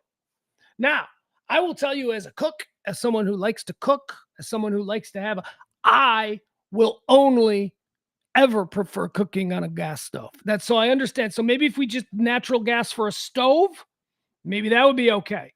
But the entire house, I don't know. That just seems very sketchy to me. But I don't want an electric house that doesn't have a gas stove. Do you see my problem? Like, if you want to give me an electric house, that's fine. I think that's good. Give me an electric house. Everything's electric. Hell, everything's basically electric now anyway. What is the big difference going to be? Give me an electric house. But I'm going to need a gas stove. You're going to have to make some special arrangement because I need to cook. You can't cook.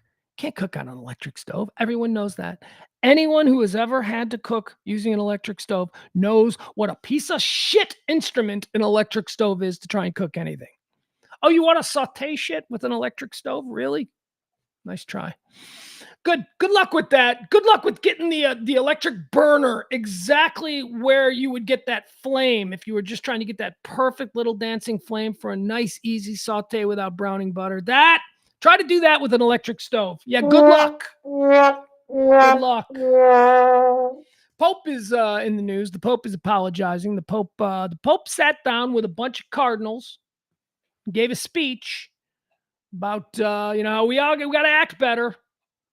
We can't by act better. What he means is well, here's what he said. I'll just tell you flat out what the Pope said. Pope Frank, who I like Pope Frank. I am a lapsed Catholic. I am not a Catholic, but if I had to go back, I'd be like, okay, Pope Frank seems like a better Pope than all the other popes. And I liked Pope JP2. I thought Pope JP2 seemed like a better Pope than all the other ones, which maybe this is a trend. Although it can't be because Benedict in the middle was worse than JP2 and worse than, so it's not like they've gotten progressively better. No, JP2, John Paul II was a good Pope. And I'm talking about his ideas, his thoughts on the changing world, because I think that's what's important. Anyone who is at the head of a church and is in charge of that flock spiritual guidance, you have to have some kind of opinion on the modern world because that's what affects your flock. So anyway, I always thought JP2 was good at that. I think Frank is really good at that. Pope Francis. Pope Francis was talking about the problem of homosexuality in the priesthood. You might be asking, Pugs, why is that a problem? Well, because they're not supposed to have sex, and sexuality is not supposed to be a thing at all in the priesthood. So it's a problem that there's priests being sexy, whether it's regular sex or gay sex, doesn't matter. Priests aren't supposed to be sexy, but this particular conversation was concerning homosexuality and the priesthood. And apparently Pope Frank called it faggotedness. He said in the speech to other cardinals, Pope Frank said, you got to knock off the faggotedness. Faggotedness. Now, I don't know how it leaked, but it leaked out of there. He's got a cardinal that he can't trust, but it leaked out of there. And of course, people were like, he hates gay people. He called it faggotedness. No, he didn't. He used a word that he didn't think was all that offensive because he's an old man and people have been using that word for a long time. And he didn't really think much about it. He's the goddamn Pope. So he said this and it got out. And now all of a sudden, this Pope, who's the only Pope in the history of the Catholic Church to actually embrace the LGBTQ plus community, to say things like sexuality has no bearing on whether or not you get into heaven or not. The guy who has blessed AIDS patients going all the way back to his days as a cardinal down there in South America. Yeah, he's anti-gay.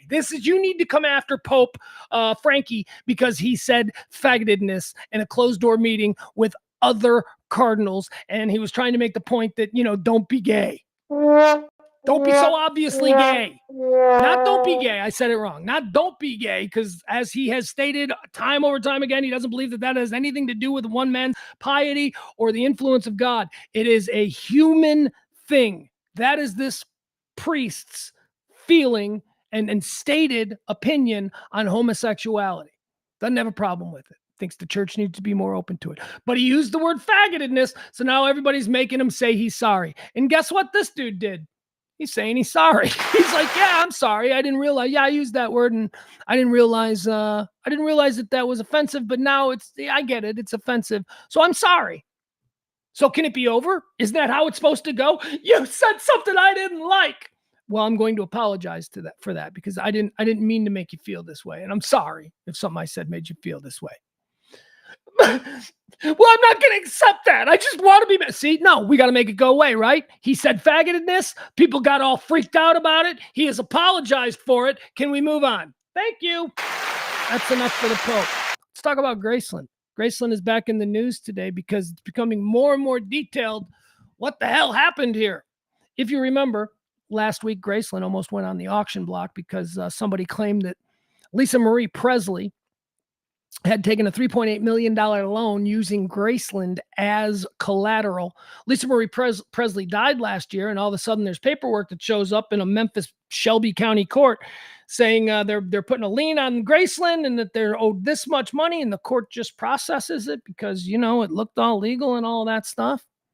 And maybe maybe they were banking on the fact that Riley Kehoe or whoever it was that was now in charge of the day-to-day operations of Graceland, maybe this fraudster was banking on the fact that they would be so disassociated from the day-to-day operations that this lawsuit would go through and it would happen and they'd be able to steal Graceland.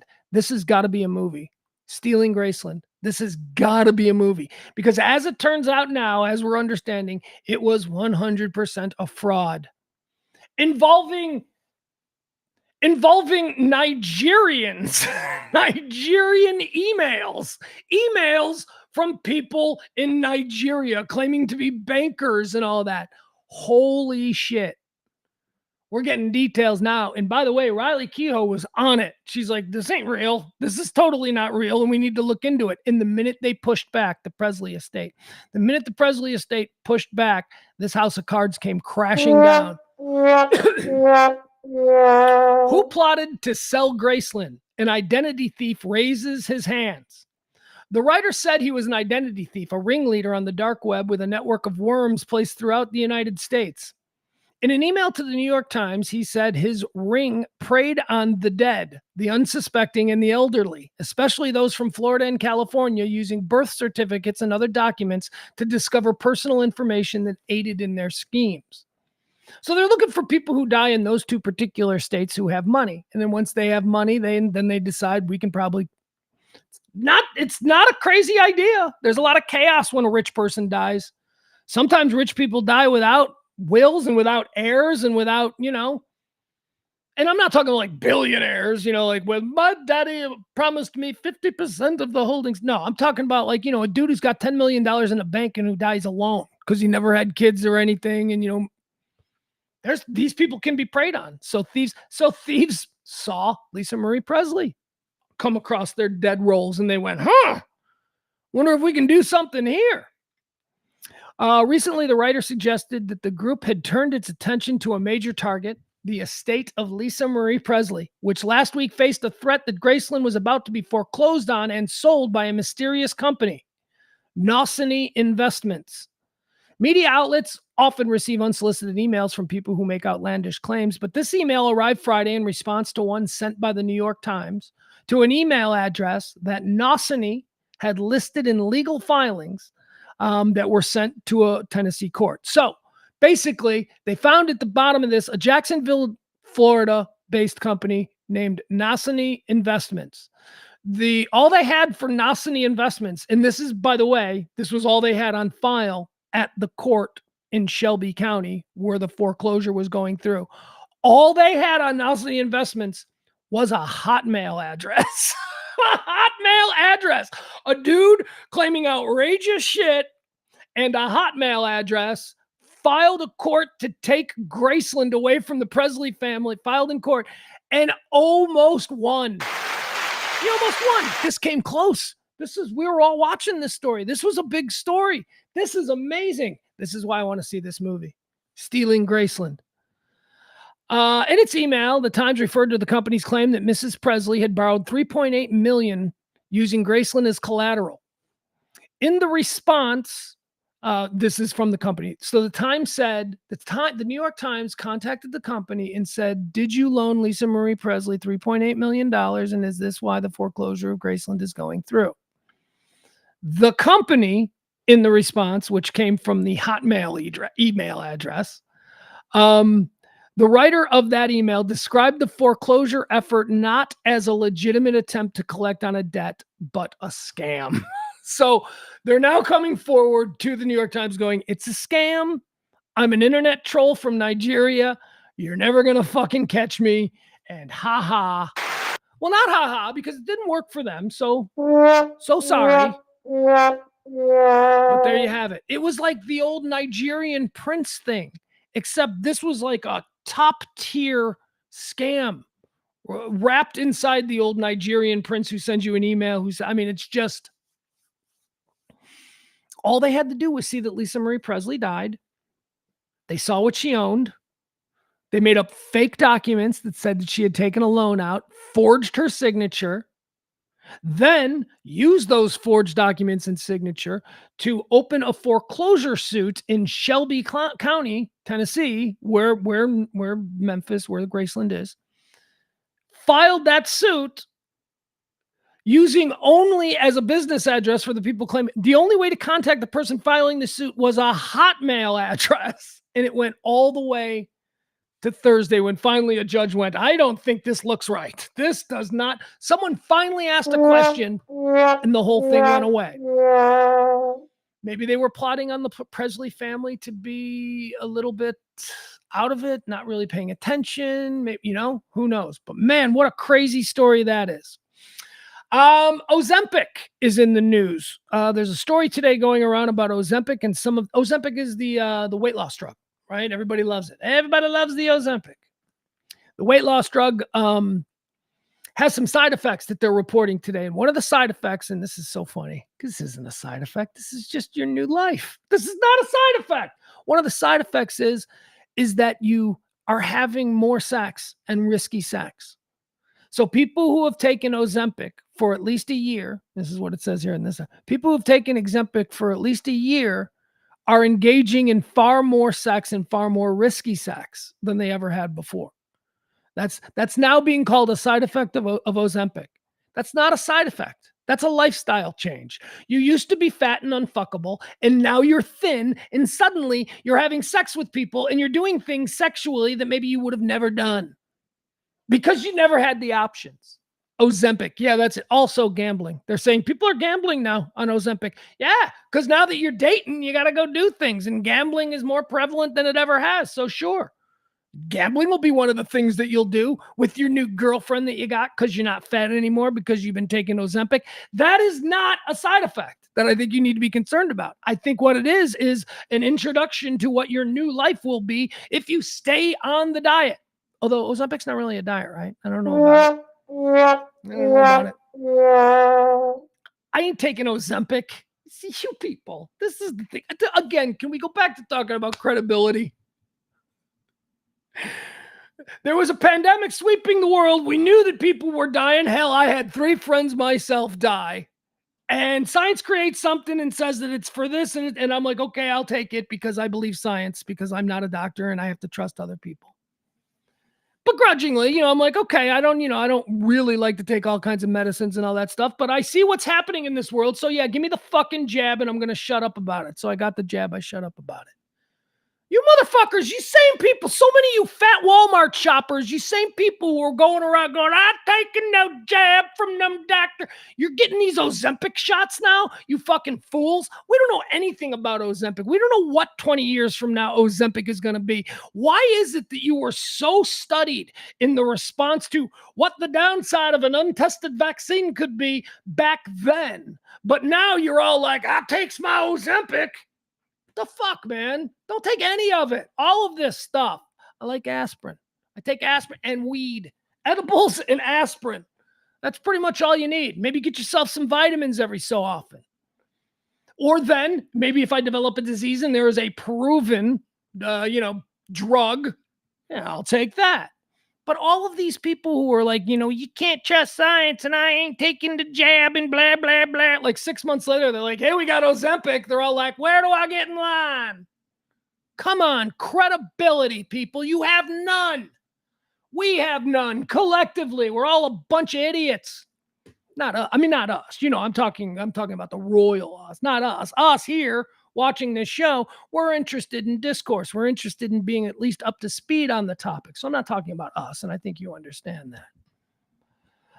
that. Smee, not a Nigerian scam at hotmail.com. That's a good email address. Smee, if that's your email address, I doff my cap to you. That's pretty good. So Ozempic, people are having more sex. People who take Ozempic for at least a year are having more sex, and that could be a downside. It's not a downside. Again, it's just your new lifestyle. Angel Hernandez. Let's get into some sports. Angel Hernandez has retired. He stepped away from Major League Baseball. I don't know if you people know who Angel Hernandez is, and well, let me just put it to you this way. I yell at people a lot because there are just certain things that everybody says that they say because they've heard it before and it's just a thing that's said and it's not particularly original. Again, I'll go back to Candy Corn Sucks. Nickelback is the worst band of all time. Die Hard is a Christmas movie. These are all stupid programmed takes, right? So we got a whole bunch of them. We come up with any number of these things that are just so uninspiring. When somebody says them, I go, oh, you're interesting. Oh, that's interesting. I've never heard that before. In baseball circles, the take has been for years now that Angel Hernandez is the worst umpire in the history of baseball. Angel Hernandez I don't understand how Angel Hernandez is still an umpire in baseball. He is the absolute worst. So again, with the programming, with the bullshit. However, in this case, 100% true. The program, when baseball idiots like myself and my friends go, oh, Angel Hernandez is the worst. We're right. We're not just saying pre-programmed shit that we've heard other people say. Angel Hernandez is objectively one of the worst home plate umpires. And no, I can't speak for any of the other positions on the field that he's had to manage. But the home plate umpiring is not Angel Hernandez's thing. Angel Hernandez is not only a bad home plate ball and strike caller, which would, to me, tell me that he's not taking an angle, he's not seeing, because it's very difficult. Being a home plate umpire is so hard, really hard. They've got videos on YouTube where you get to be the umpire, where you get to see there is a body cam on the actual umpire, so you're seeing it from his, and you have to call balls or strikes. And I'll tell you, I am wrong 90% of the time. And I played catcher because from that angle, it's just hard to judge. So the home plate umpires who get it right, and they get it right more times than not, we now have the ability to show you the home plate box, the strike zone box, or we can freeze frame where the pitches were. And it is amazing when these home plate umpires get it right. Right on the corner. Oh my God, how did he see that? He called that a strike. And God damn it, that was just barely a strike. And that's impressive. That has never been Angel Hernandez. Angel Hernandez is just bad. He's just bad at it. And not only is he bad at the job of calling balls and strikes, he's an egomaniac who just behaves so poorly when he's challenged. Whether it's just throwing people out of games for no reason because they dared challenge him to, and by the way, dared challenge him. You've got to be able to challenge somebody when they make such terrible. You can go on YouTube and just put Angel Hernandez worst calls and just watch that video and you'll see. You'll be like, oh my God, was this guy taking money? Was this guy getting paid off? He's terrible.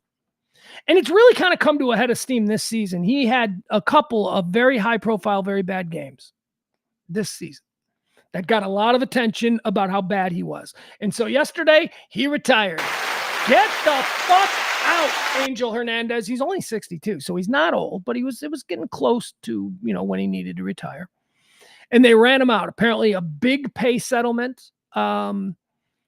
And he's gone. So there you have it. Now, is Angel Hernandez the worst home plate umpire of all time? And by the way, I say that because the positions of umpire, they're all very different. And there are guys who are just great first base umps. There are guys who are great foul line umps. They're great. They're great. And very few are like great at everything. But Angel Hernandez was just particularly terrible at home plate umpiring. Not the worst, though. The worst is a guy named Joe West. Oh, and Joe West retired about 5 years ago. My entire childhood growing up, Joe West was the bane of my existence. I hated Joe West. Come on, Joe West. Oh, he's a bigger than life personality. He was also an egomaniac asshole who couldn't seem to settle on an established strike zone. His strikes, see, when I was younger, I was really into the whole catching thing. And Joe West was a complete piece of shit. Anyway. Angel Hernandez is out of baseball, and all baseball fans are happy about that. Mike Tyson injured himself on an airplane. Mike Tyson got himself hurt. He suffered what they're calling a mid-flight health scare. 3 hours, 36 minutes till the Trump jury's been deliberating for 3 hours and 36 minutes.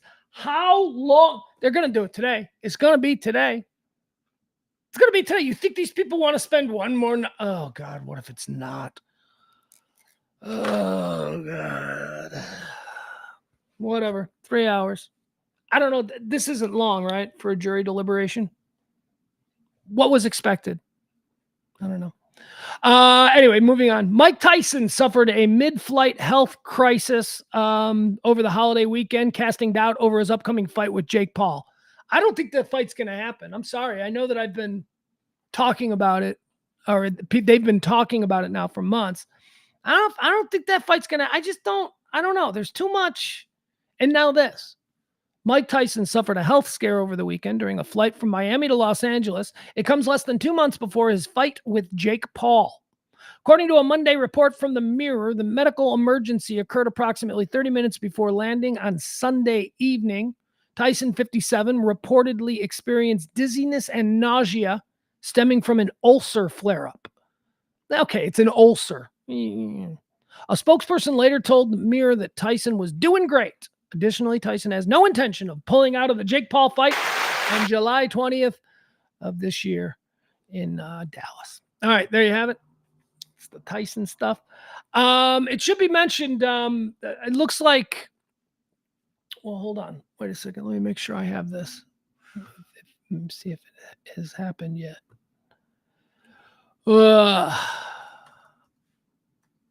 Oh, you know what? Instead of doing this, why don't I just give credit to April? I'm just going to give credit to April. I saw that she sent me something here. I appreciate it. I was aware of it. I was just waiting to see. Reports are that all charges are going to be dropped today against Scotty Scheffler. Scotty Scheffler, of course, the world's #1 golfer. He got in trouble a couple weeks ago. Was it a couple weeks now at this point? 2 weeks ago. It wasn't last Friday. It was the Friday before at the PGA there in Louisville, Kentucky. He ran over a cop and dragged him and killed a cop. And it was big. It turns out it was nothing like that. And so apparently all charges against Scotty Scheffler are going to be dropped today. The only charge that I saw there was that he bruised a cop's ego. That was it. That was the charge. The only charge I could say. How do you write that up? How do you write up he bruised a cop's ego? No idea. Anyway, Scotty Scheffler, all charges going to be dropped. That's what I was looking. Actually, I was looking for the latest because as of this morning, the reports this morning were that they were expected to be dropped today. Now, I do not know if they have now been officially dropped, but that's the story going on. So let's move on. Another golfer this was over the weekend. I didn't really want to bury it here this far because it is such a story, but I honestly don't even want to talk about it now. But Grayson Murray, another PGA golfer, he killed himself over the weekend. He had withdrawn from a PGA tournament on Friday, and then after shooting terribly, went home to his Florida townhome. And he killed himself by means of carbon monoxide. 30-year-old golfer, 30-year-old professional golfer, living a great country club life, good-looking guy, a lot of money, awesome lifestyle. What has he got to kill himself? Well, he had depression. And I'm sorry, but he had a crisis, and he didn't have the proper tools, possibly. I don't know. You know what? At 30, I didn't have the proper tools. At 30, I hadn't really so feel bad for him. But yeah. Today, the details have been released about how it happened. It was he parked his Land Rover in his attached garage. He laid down on the couch, took some sleeping pills. Or no, they said that there was alcohol. So he drank some alcohol. I imagine he probably took some sleeping pills. That was me just adding that. I shouldn't add it. But he just let the Land Rover run, and he went to sleep. And the Land Rover just cranked out all that carbon monoxide, and he never woke up. So there you have it. Okay. Grayson Murray passed away at the age of 30, another victim of that big monster in the closet known as depression. What else do we have here?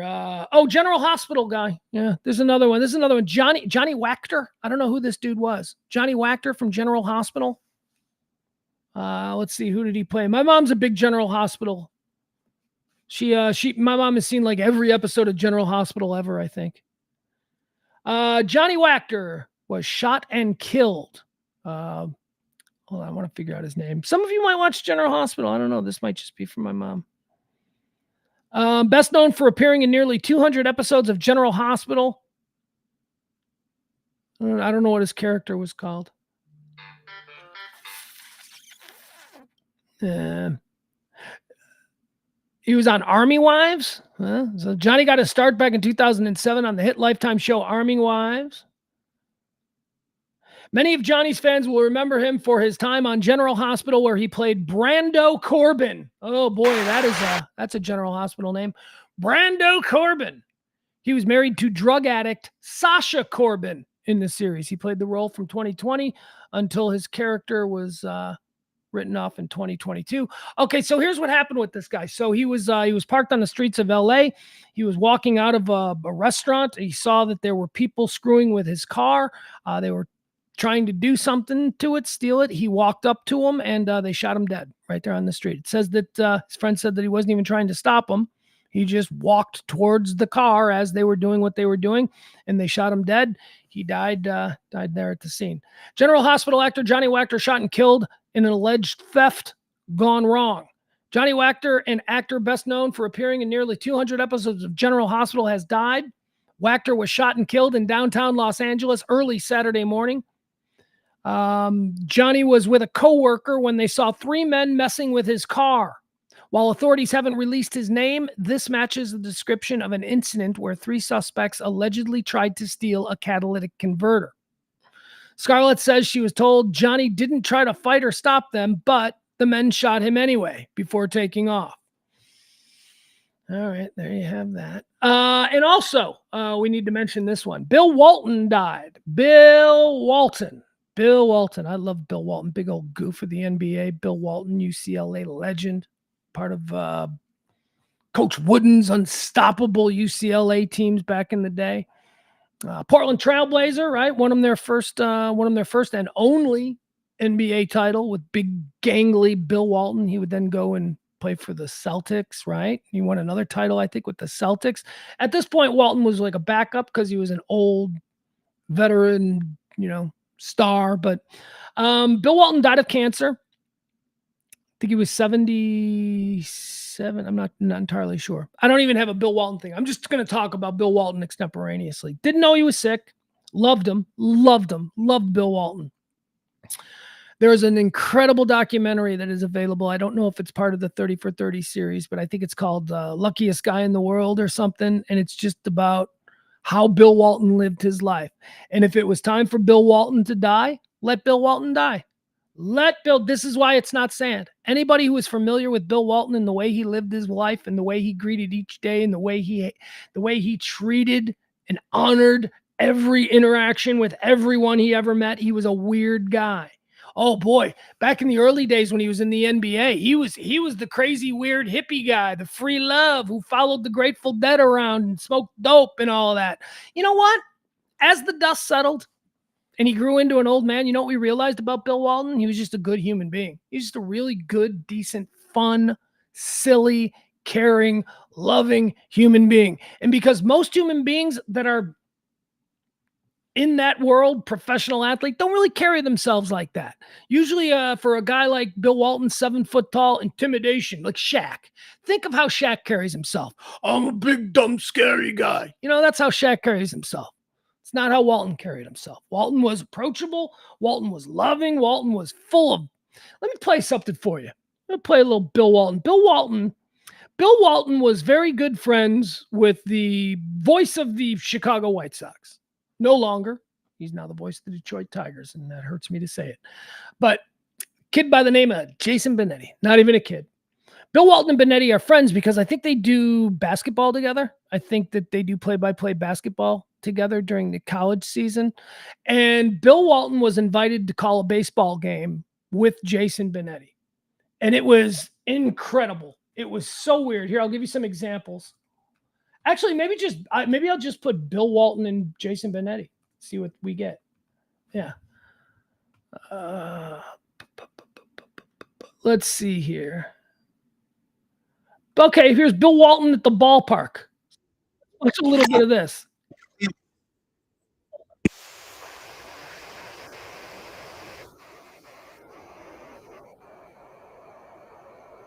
All right.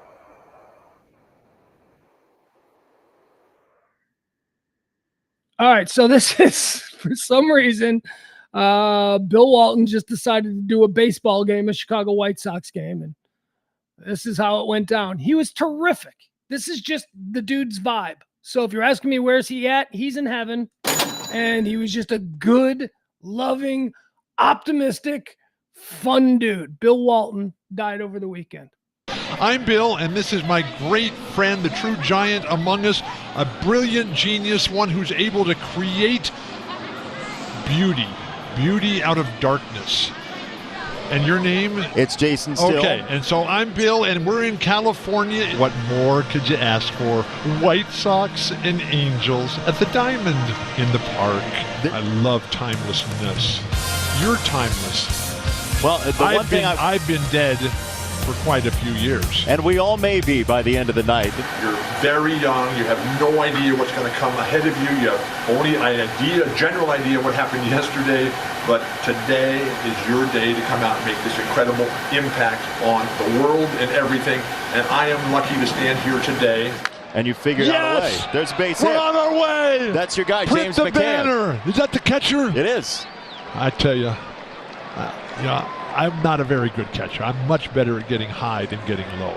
Maui Jim. There's nothing like Maui Jim. Man, you're a good-looking dude.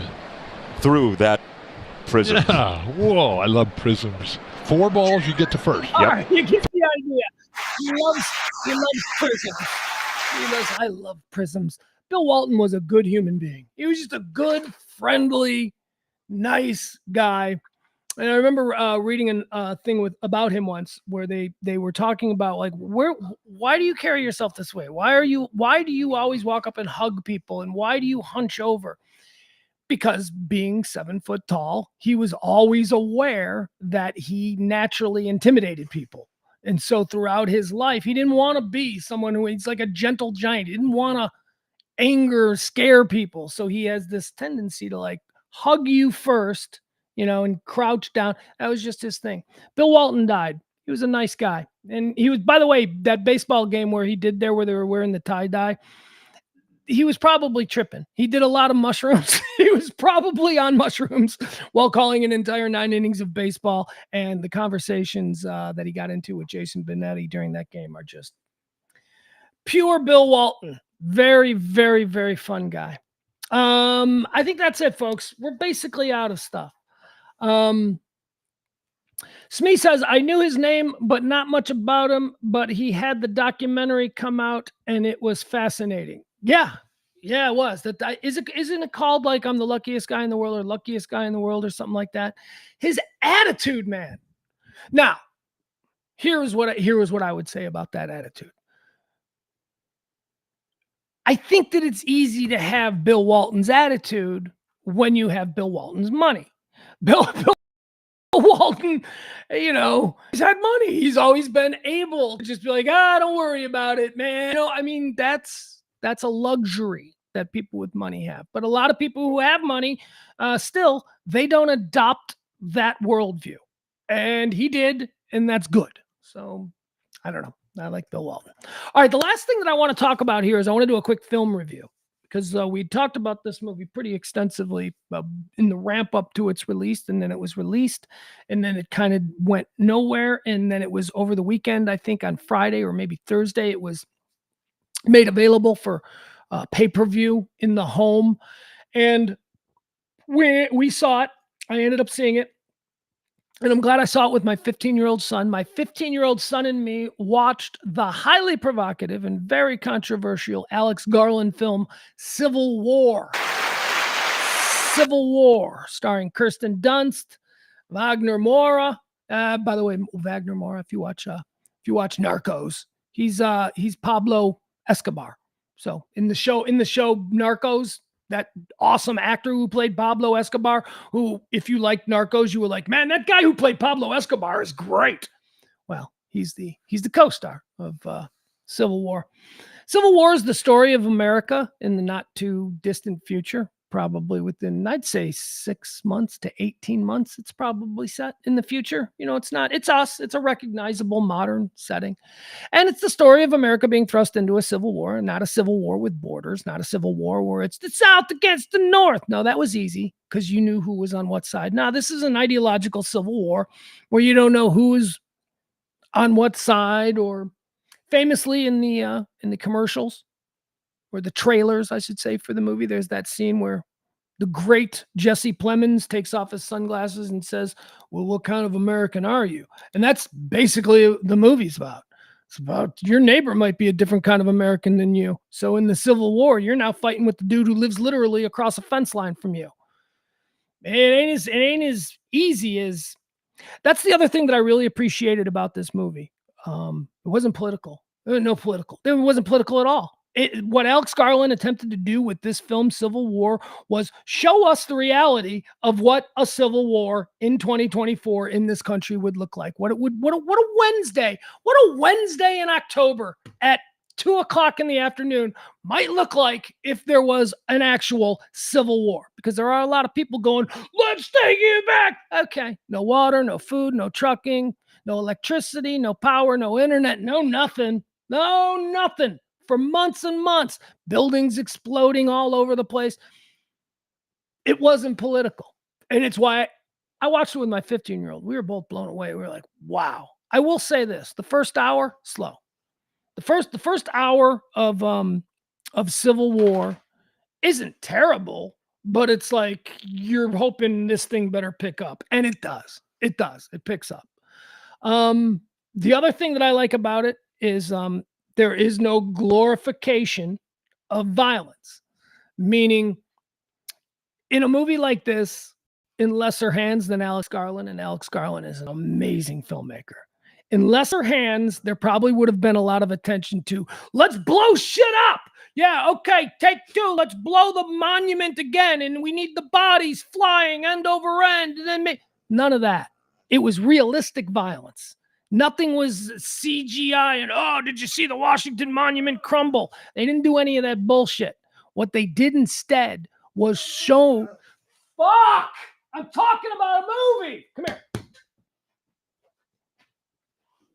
You want to talk? You got an opinion on stupid dog? She wants to go out. See, she always knows. All right, we'll go out for a walk. Go lay down soon. What Alex Garland did with Civil War that I thought was so incredible was that he showed how casual the brutality of violence is in us every day. There was no, don't kill me, don't kill me, don't kill me. I'm going to kill you. Here you go. Bam. There was none of that. It wasn't that. It wasn't like all dramatic. It was, oh, you're a bad guy. Boom, you're dead. And then walking on to the next guy.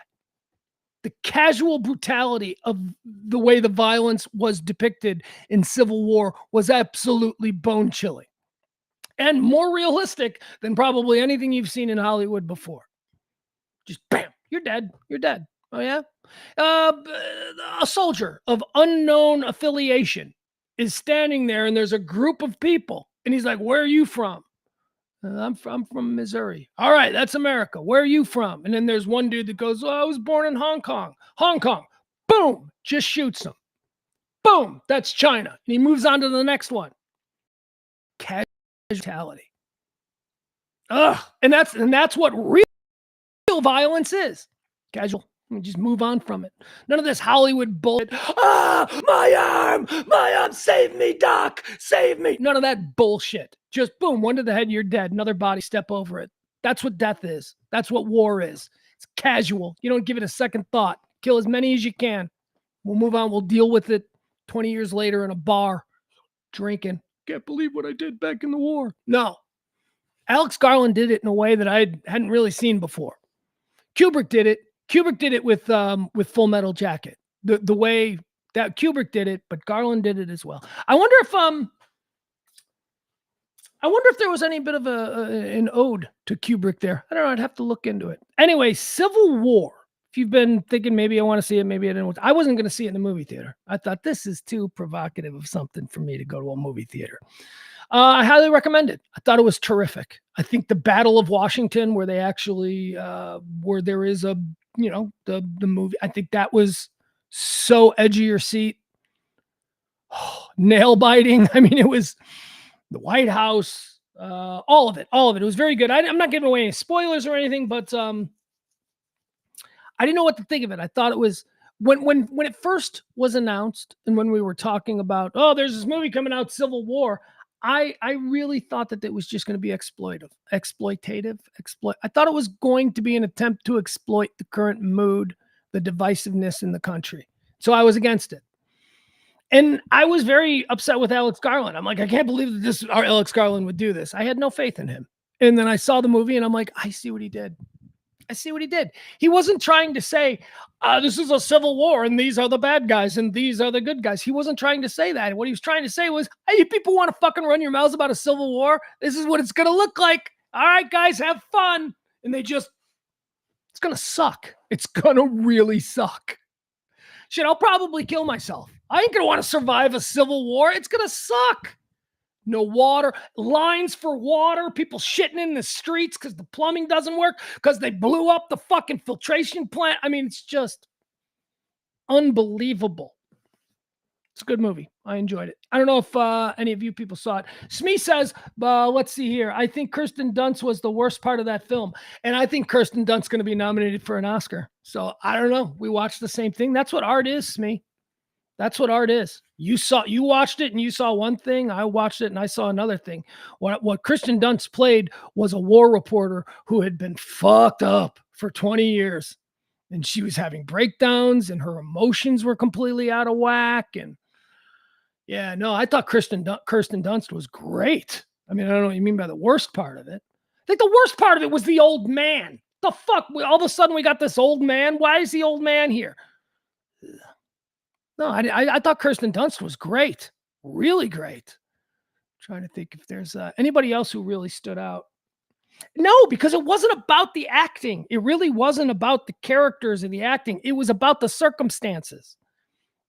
Yeah, that's what it was. It was less about the way the actors, uh, you know, performed dramatically, and way more just about that. This is gonna be your life if you so choose. If this is what you want, you really want to burn down Washington. Well, this is what the next, few years of your life is going to be like, and it's not good. It's not good.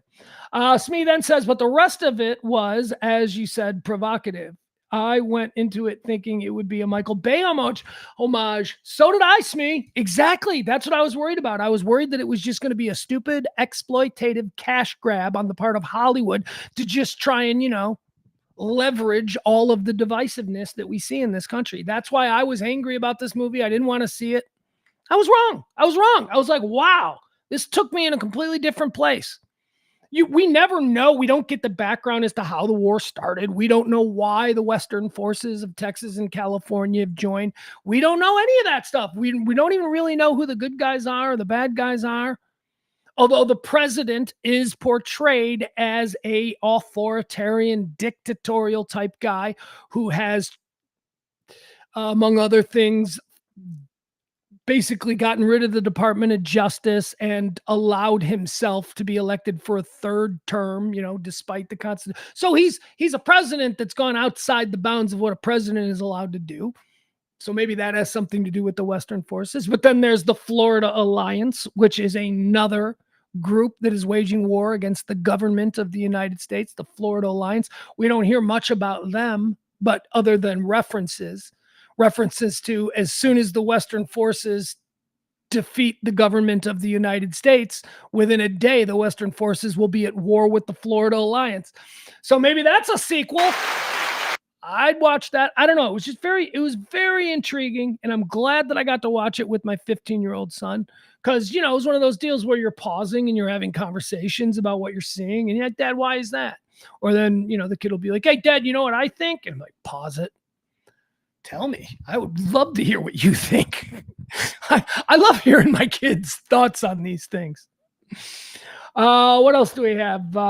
Jesse Plemons. Smee says Jesse Plemons, though. Jeebus, he was callous and amazing. Yeah, Jesse Plemons, Landry from Friday Night Lights. We actually started watching, my son and I made him watch the first episode of Friday Night Lights. For some reason, he doesn't want to watch Friday Night Lights. He's like, Dad, it's too corny. I'm like, no, it's not. It's good. You'll like it. But after we watched Civil War, I made him watch the first episode of Friday Night Lights so he could see who Landry was from Friday Night Lights, and then contrast that against the character that he played in Civil War so that I can then say to my son, do you see what an actor is? Do you see how you can play one completely different character? And then, that's really amazing. Jesse Plemons, Landry from Friday Night Lights is the best thing to come out of that show, which is funny because he was just a side character. He wasn't one of the stars. He wasn't one of the hot young people. He was just the funny foil. He was the funny friend off to the side. That dude can act. Jesse Plemons is great. And that is the most important scene in the film. That is the scene that everybody remembers most, where Jesse Plemons wearing those rose-colored glasses, which is another nice touch. Rose color. He's literally wearing rose-colored glasses, and he says, "What kind of American are you?" Which is like, oh fuck, because we all consider ourselves American. But if I answer wrong, he has just shot a guy simply for saying he's from Hong Kong. If I say this wrong, he's just gonna casually put a bullet in me. Anyway, he was great. What else do we need here? Frank says, tell your child about drone warfare, which wasn't used in the film. It's the future of warfare. I'm guessing. I'm surprised military. Frank also says, I'm surprised a military advisor was used. Kind of a waste of money. I'm from the Midwest USA, but I don't know. I don't know what that means. What do you mean you're surprised a military advisor was used? Kind of a waste of money. I don't know. I would think you would need a whole bunch of military advisors just for that damn Western Alliance encampment scene. There's some pretty cool visuals. Alex Garland is a good director. When they get to Charlottesville, Virginia, which is the encampment for the Western forces, the Western forces are the governments of Texas and California, which are attempting to make their way to Washington, D.C. to seize power of the country. The Western forces decide that before their big invasion of Washington, D.C., they're going to encamp. Where are they going to get all together? And it's Charlottesville, Virginia, which is where they end up. And it is impressive. That scene, man, with all of the helicopters and all, you see the military might all in one place of Texas and California. And you're like, holy shit. So when you're talking about military advisors, Jesus Christ, I think you need just a half a dozen of them just to tell you how tanks are supposed to be parked. That was an impressive scene. The scope of it, because they're trying to show you this is the invading force that is going to roll into Washington tomorrow. And you're like, whoa. I mean, everything from bombers to jet fighters to tanks to, everything. It's pretty good. I enjoyed it. I watched it twice this weekend. I had to watch it a second time because the first time I watched it with my kid, and then I watched it a second time because I wanted to just kind of focus on it. I don't know. It was great. I highly recommend it. If you were like me and you didn't want to watch it because you thought it was going to be overtly political, or there might be some weird Hollywood lefty kind of thing, or even some crazy right-wing kind of, no, it's not. None of that. We don't know why the war is happening. We're just being shown what it's like when the war is going on. What it's like if America were to fall into a civil war based on ideology and not borders or anything like that. If an ideological civil war ever happened in America, this is kind of what it might look like. And I thought that was pretty powerful. All right, guys, that's it. Property. What does Frank say? Frank says they did things in the film using the Apache that wasn't used properly. I don't know. Frank, what the fuck? what the hell kind of micro criticism is that? I love you, Frank, but you always take me down. You always take me into areas where it's like I'm scratching my head. Like, what does that matter? Well, the military advisors. Your problem with the movie Civil War is that they used military advisors. You heard that discussion. That's a talking point from The Five, isn't it, Frank? Isn't that? And you heard like Jesse Waters say that once, and now you're just giving it to me. I don't know what that military advisor thing you're on is about. It was a good movie. All films that have military equipment have military advisors. So 3:00. Remember when we looked at it and we said at 3:00, it's supposed to rain. Remember I held the phone up and I said by 3:00. Okay. Well, guess what? Here it is. They've changed it because it's not going to rain at 3:00 now because they realized they screwed it up. Hold on. Can I go that way? Now they're saying, come on, focus. I don't know why it's not coming into focus. Anyway, now they're saying the rain's going to start at 4:00. 3:00. When we checked like an hour and a half ago, 3:00. They were like, it's going to rain at 3:00. Now, 4:00. It's 4:00 because they're looking at it like, it's not going to be 3:00. Well, make sure these idiots still know it's probably going to rain. Let's just say 4:00. I'm telling you, weathermen are no different than them doom preachers who tell you the world is going to end on January 15th. And the world doesn't end on January 15th. And they're like, we was wrong. It's going to end on March the 14th. So keep sending your money. It's that thing. That's what weather is. No different. No, Frankie, you're the best. My guy, Frankie, always with a compliment. Frank says, I don't watch The Five anymore. I didn't even know that you did in the past. I was just throwing that out as an example because that doesn't sound like something. But being concerned about how the time is properly managed of military consultants does not sound like something that you should be all that concerned with, Frankie. So I just assumed that you had heard that somewhere. You're just like, Smee says, so I absolutely could have ridden the motorcycle. Man, I don't know what that's in reference to. And I wish I did, because that sounds like something. Yeah. Anybody else in the chat room that I need to make a...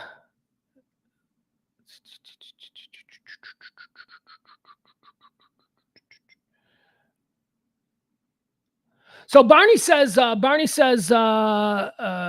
it's not Don't Look Up. I thought Don't Look Up was great. Totally loved Don't Look Up. Thought that was hysterical. But yes, Barney, you are absolutely right. Don't Look Up had a very obvious political point of view. That was a left climate, thing that was very, so you're right. I found it enjoyable. I thought it was pretty funny and well done. But no, Barney, you are absolutely right. I would not say the same about Civil War. So Civil War does not have any of that bullshit in it. Civil War is just, hey, want a Civil War? All right, enjoy. This is what it'll be like. I thought it was great. Smee says, said it would rain. I took the car instead of the bike. Yeah. Yeah, Smee. See, you got screwed up by the weather too. You looked at it and you went, I'm going to make a decision that is going to have some barometer on my happiness. And I'm going to make this decision based on this app. And the app screwed you, my boy. Screwed you. That's what they do. This app screws me all the time. I've been like, I should go grocery shopping. And then I look at it and I go, oh, it's going to rain in a half hour. And then it never rains. And I never get to the grocery store. And then when I do go to the grocery store, it inevitably will rain, even if it says it's not going to rain. That's it. One more time, let me thank our executive producer of today's show. She is the lovely and always, always supportive Tracy D. Thank you so much. Tomorrow, if you want to be the executive producer of the show, all you got to do is drop a little something here. Keep this show going 3 years, every day, noon. We've been doing this show, and you folks are the reason that we keep doing it. 4 hours and 10 minutes, this jury has been, what are they doing? Come on, let's move on to the next thing. Let's get this over and let's move on to whatever the next thing that we're all going to be. This has been can I just tell you, for someone who wasn't really all that interested in the Trump trial at the beginning, I was like, oh, whatever. I don't care. There's so many of these. I don't really care about that. Look, if he broke the law, he should go to jail like everybody else. But I don't think he's going to jail because he's not like everybody else. There are special rules for special people in this country, and these are the things that we, the regular people, need to start shouting from the rooftops. But we don't. We accept it because programming. That's the way it is. No, not the way it is. You want to burn the country down? I'll burn the country down over that issue. Absolutely. I'll burn the country down getting to all those 0.1%ers of the 1%ers. Absolutely. 4 hours. 4 hours we've been waiting for these people. Okay. I may come back on. If there is, in fact, a judgment and all hell starts breaking loose, I will probably come back on with a live stream. So be sure to like, follow, subscribe, do all of that stuff. James Parker, going to be on with him, 93.3 WBAP in just about 2 hours doing an entertainment report. Not sure of what it's going to be because I don't know. He talked about De Niro yesterday. He talked about it yesterday, so I don't want to bring that back up. James Parker, 2 to 5, right here on 93.3 WBAP here in Dallas. If you're interested in helping out the show, please do tip us. We're going to start our pledge week next week, so I'll be pushing hard. But in the meantime, we can't turn down any support at any time. So help out if you can, and I think that's going to do it. I think again, like, follow, subscribe, do all of that stuff, share whenever you see some sort of promotion for the show. Please help share it. Trying to grow the audience as best we can. Support with a tip if you can do that. James Parker, listen to James Parker. As soon as I sign off here, I'll be on over there at 4:30.